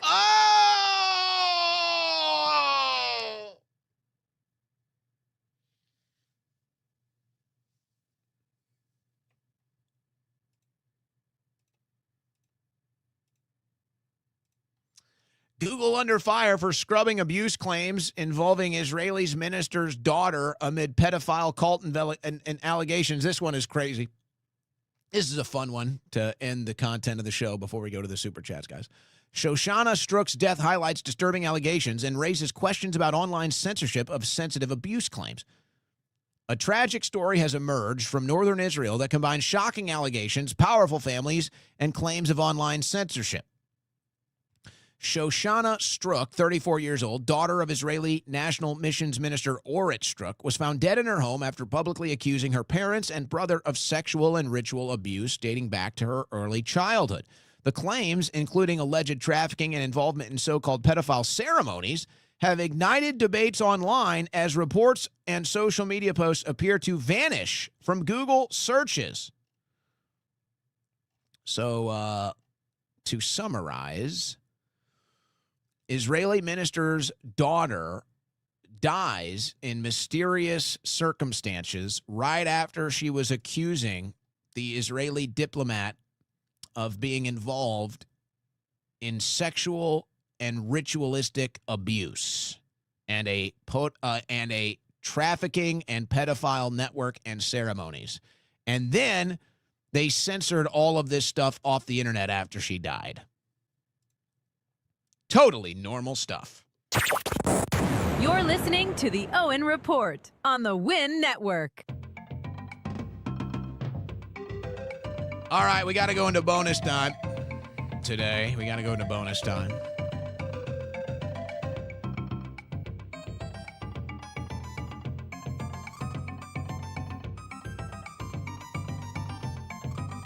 Bonus time for the super chats. Hey, never forget, you can get Owen Report polos at owenschroyer.store. In fact, I think we need to get some more polos on there. I think we need to update the polos on owenschroyer.store. Get some ready for summer. Summer's coming a little early this year. Maybe get a tank. Maybe a tank for the boys and girls out there, too. Summer's come a little early, don't you think? It is almost April. I don't know. It came early for us here in Texas. So I'm enjoying that. All right. We close out today with our super chats. Owen Schroyer's wifey. Disavow Owen's twin. Yeah, Owen's twin is in the chat now. I will not disavow. Not yet. Dust Vault. Pothole Don. Let's see if Mom Donnie can fix those potholes. I'm telling you, these potholes in New York, I mean, they're everywhere. It's just crazy. Schlack Dip Schlap. Not the best CPAC for the schlaps. Jose Navarro. So much winning, we can literally die from it. Yes. Winning equals war in the Middle East. Spooky Maze. Do you think America has a chance of getting a Rupert Lowe type of candidate in 2028? I think you have a chance of getting a Pat Buchanan type of candidate, is what I think. Captain Hard, they passed death penalty for Palestinians only, not Israelis. That's literally the definition of an apartheid Nazi state, not a democracy. It's Palestinian Christians in Jerusalem. This is who we fighting for. Well, I've said it before. I don't need to repeat myself. Promises made. Promises we're sending you to war. No kings except when it comes to vax mandate decrees. Well, you know, you got lockdowns happening. They'll probably bring lockdowns back. Trump has a history of that, by the way. Sorry. Tay-Tay, love new cam and lighting. Fishback rallies over CPAC crowd. I did a little, I did do some studio work today. Mostly just equipment stuff, nothing technical. I just moved barely, slightly. It's funny that you noticed. I barely, slightly changed some of the lights and some of the cameras. So the fact that you noted that is a severe attention to detail. Your Latina girlfriend should thank you. Cornelius Westernmost. I just watched the DMT Pete's with Rex. I don't ever see you going back to work with Alex. No way. But I do see you becoming allies again, and Rex will be the conduit for making that happen. Never doubt me. All right. All right. You put it on the line. You put it down right there in a super chat. Deleted for privacy. Please stop with the generationalism. Boomers have been having their taxes stolen through money laundering wars the longest. We see it, and we're tired of it, too. I can find you plenty of ill-informed millennials and Gen Xers. Just get the word out. That is fair. That is fair. I don't like, I used to court it. I used to say I'm not into the generational warfare or generationalism, as you put it. I used to court that whenever I would cover this stuff. I would always couch that statement with that kind of a pretext, but I don't anymore just because it just gets obnoxious. But I understand what you're saying. You are right. And it's just more of a general directional thing when I get into it. And I feel like maybe I should just wait until the boomers versus millennials panel goes live. And then you guys can watch that. And then if you want to hit me with more of the critiques of the generationalism, I think it might be a better conversation. Because, at the end of it, I'll just give you a little bit of a tease. They ask, well, what do you like about the other generation? So I said some good things. It's not all bad. But we'll wait. But you're right. I'm not denying that. That's not my intention. Dad Gaming. When do we start seeing the I did that stickers with Trump pick on gas pumps like you did with Biden? Well, it's not as big of a phenomenon yet. I have seen it. I used to see Biden all the time. I have seen one Trump, like in person. I see social media posts. There are stickers of the Trump with the high gas prices. I've also seen a Netanyahu one. I've also seen a meme one. A very anti-Semitic meme one. But it's already happening. If this war goes on another week or two and gas prices continue to go up, then I think it'll become a big phenomenon. Spider Cash son or Iranian honeypot daughter?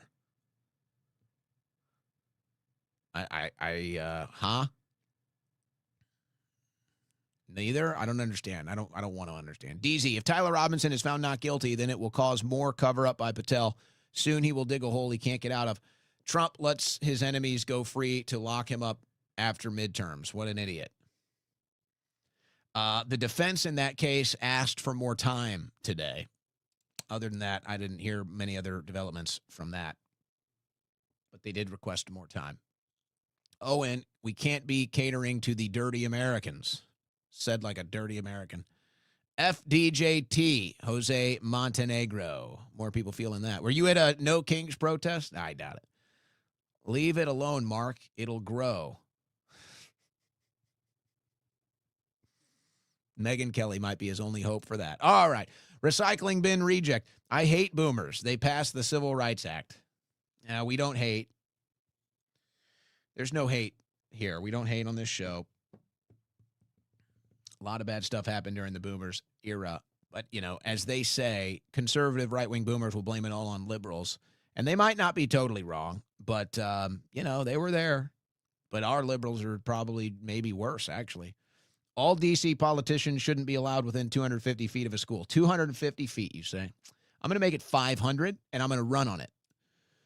Fishback also at Disney. Rally at Taco Bell, Orlando tonight. Fishback, making noise, rising in the polls. Lady Lindsay likes to pick out his jerky in person. I think that's pizza. I think he's looking for pizza there, cheese pizza, but you know what? Maybe jerky too. He knows MAGA done, so he's appealing to PDF-ocrats. I criticize Trump, but I'm not memory-holing Dems. LGBTQ are children in school. So were you able to change your icon with different super chats? How did you do that? Is that a different person? It's the same account, but a different picture. All right. Well, homeschool, private school is on the rise because of that, really. Bert Bago, Prez JB had family showers. Remember the journal. Oh, we all remember Ashley Biden and Joe Biden's intimate showers. Clearly, Israel lobby trying to destroy any Christian conservative populist movement in the future. We need to fully detach and rebuke all this crap. Well, that's why a lot of the people that are really soured on Israel and foreign policy are either leaning Democrat or just not going to vote, because that's how they view it. Is the longer the right wing stays attached to the Zionist agenda, there's no right wing. It doesn't exist. Waiting for Iran to turn journalists the favor. Who knows what's really going on over there? Nobody's stepping in for Lebanon either, which is crazy. I just wonder. I think a lot of the international community is just kind of sitting back right now, and they're not sure what to do because everything is changing in the entire geopolitical picture worldwide, and so it's kind of like a wait and see. He called the Saudi prince an ass kisser. Who did, Captain Hard? Was it Trump? Bill Maher loves them red shoes. Does he do the red shoes? Chi-Com talk. Right. They all believe that, by the way. You know, this was another crazy thing from that panel. They all really believe that. When we brought up that TikTok was purchased for Israel's interest, they all denied it, and they just said, no, this was literally just to stop the Chi-Coms from controlling it. They really think that's all that went into it. So what do you do? Robert, anti-pattern recognition. You be careful now. DZ, use same tactics on Iran we did with Niro. Those tactics got it over fast. YouTube wouldn't let me use the weapons name I wanted to. Drill oil here. Well, they're going to go get the oil in Iran. It's what they want. Maybe it's what we need even. I don't know. So maybe they will. But that's a much tougher, I think that's a much tougher operation, to be honest. Subversion, discovery, expulsion, history. Is that what are you saying here? We the people. We would love to get you on our podcast, brother. We the people? Hold on a second. That sounds like something Lindsey Graham would be into. Oh, there you guys are. Where's your podcast? I don't see it. Owen Schroyer's boyfriend. Wish you would ruin me harder than your audio. Good Lord. Go hang out with Rabbi Shmuley or Lindsey Graham. I'm not into this. Logic Man. Betrayal is when the man you backed to fight the machine climbs inside it, starts oiling the gears, and tells you to trust the process. Well, that's one way to put it. Get an investigative journalist to research the drugs in the files. They're listed by brand names. It doesn't get easier than that. I can stop World War III. What are you talking about? Are you talking about the tulip plant, or what's it called? The trumpet plant that puts out the neurotoxin? What are we talking about? JV Free, pray Owen and AJ reunite to stop nuclear war. If that's all it took, we'd do it tomorrow. They go to the moon. They can see if the Earth's flat. Could they?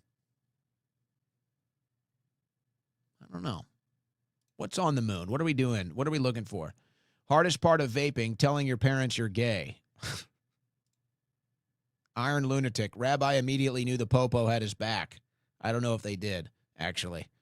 He might have assumed it, though. Did you go to Mass yesterday, mister? That's classified. Noiseker. Kakarot. Kakarot? I'm afraid to read some of these. Next on the docket, 2-piece dark meat case. Waited an hour for a 2-piece at a gas station and then threatened the lawyer. I mean, that is unreal. Co-create with me. Comedy Club with you and Kyle Seraphin on tour would be worth tickets. He lives close to Austin. There's a bunch of open clubs here in Austin. John Franson. Oh, and I'm glad I found you again. You don't need AJ. I watched InfoWars for the War Room. The days of Globo Homo seem like the good old days, don't they? Everything in politics is relative, okay? And so it's always going to feel the worst in the moment. Some things might be worse. Some things might be better. But it's always going to feel the worst in the moment until things are better. But, I mean, it's hard to sit here.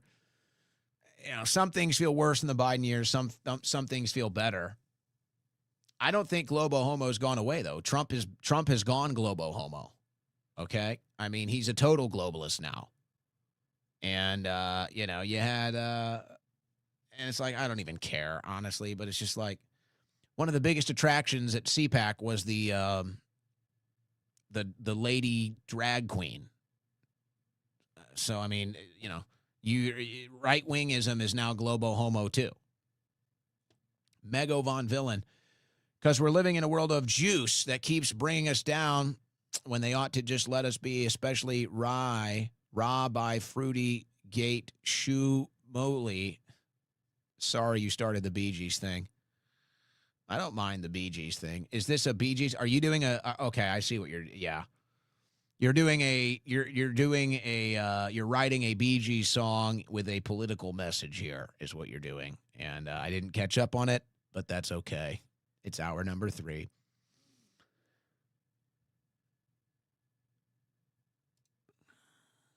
How dare you insult His Holiness, Rabbi Shmuley. Wotan. Jays have high rates of mind dysfunction. This is why lawyers and agitators worked to have asylums shut down. Now we have nut jobs on the streets. Boy, there's a conspiracy theory I've never heard. I mean, it's worked in favor of Mark Levin and Laura Loomer, though. That's for sure. And Shmuley. No, and I'm Mego. How dare you, sir? When did I get your name wrong, Mego? Sorry, Mego. Cat, my target story. It's all about land grabbing, like Hawaii and L.A. You're talking about the wildfires? Yeah. Sometimes we do military demolitions. Sometimes we just light them on fire. It's a culture. Rick Aussie, a big thank you to President Trump for making Australian farmers pay $4.50 a liter for diesel. Oh, and have a peaceful Easter, Paisano from down under. Hey. Is that your pet kangaroo there? In a Juventus jersey? All right. Mego's back. My mom lost me in a Toys R Us once. I was looking for an easy bake oven. It's why I'm a degenerate now, and you're anti-whatever if you judge me. Oh, I see. Okay. It's a spin on the trauma-based mind control. Do these kids even know about a Toys R Us, though? Do Toys R Us even exist anymore? What a shame. I want a Yellow Star Polo, Owen. Make it happen.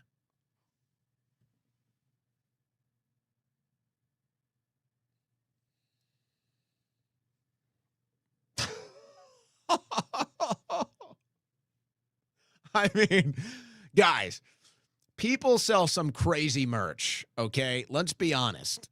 People sell some crazy merch. That, though, oh, boy. Video junkie. Shmuley is a schmuck. He has to do this intentionally. CL Truth. Your Donald impression is spot on. Also, loving the rants. More grilling. Owen's twin keeps calling me poison. Don't worry about that, babe. He's just jealous. Workademics, what temperature does ice melt? 30 or 32 degrees? I'm afraid to answer that. I feel like this is a trick question. I don't like it. Netanyahu's wife is Mark Levin in drag. Well, I don't know if it's Mark Levin in drag, but maybe someone in drag. Ken Rose, thank you. Hyperdimensionalist, go buy yourself half a beer in this economy, man. $10. Hey, I saw a video from Dodger Stadium. Now, see, you've sent me on a tangent you didn't expect. Dodger Stadium has a beer machine now. You go up, it's got, it's just like a big refrigerator with an LCD screen, and you click what beer you want, and it serves you the beer. $20!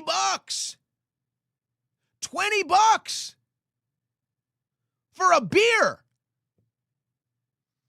And I know it's nothing new. It's just, honestly, I just happen, and most of this audience probably is the same story. The kids would never understand. But I happen to come from an age where my dad could drop me off at Busch Stadium with $20, and I could get in the game and get something to eat and get something to drink, and sometimes maybe even have money left over. And then it would depend, if I wanted to put some money in my pocket, if I wanted to put $3 in my pocket and save up, or if I wanted to get like an ice cream cone or something. With $20, I could get in the game, get a drink, get a hot dog or something to eat, and if I wanted to get an ice cream or save $3. That was the routine. It was like a routine. I mean, I would do it twice a week for $20. Now, $20 you get a beer. For $20, I could probably go get 30 beers. It's crazy. So it literally is a half a beer at a Dodgers game. It's really sad. And this is why part of the reason I think why these sports are dying. It's such a money grab now. And they just do this metric where it's like, well, we'll just keep raising the prices. Eventually we'll lose most of the fans, but we'll make up for it because the prices will be so high. 1 of 1K. Politics, sports is about to be even bigger with the Jaden Ivey situation. It's proving you can't have a voice at the highest stage where it matters. Say, I thought a certain group of people were beneath him. Wink, wink. Why does he want their dirty Arab-stained chicken? It's a 2-piece dark meat. I'm going to wait an hour, and then I'm going to sue you because you're Palestinian. That's the story here. And if you don't like that, well, we all know what that means about you. All right. We've got one more broadcast this month. We're going to be done with March after tomorrow, if you can believe that. Wow. And then that will mark a month into this Iran war as well. So, maybe some milestones tomorrow, as it will complete the first 6 months of the show. Maybe we'll give you an update on the status of the show, but that's it for today. We're going to take our 21-hour break, and we'll be back tomorrow, same time, same channel. Give us a follow on YouTube, Rumble, X. Really appreciate that. God bless and Godspeed.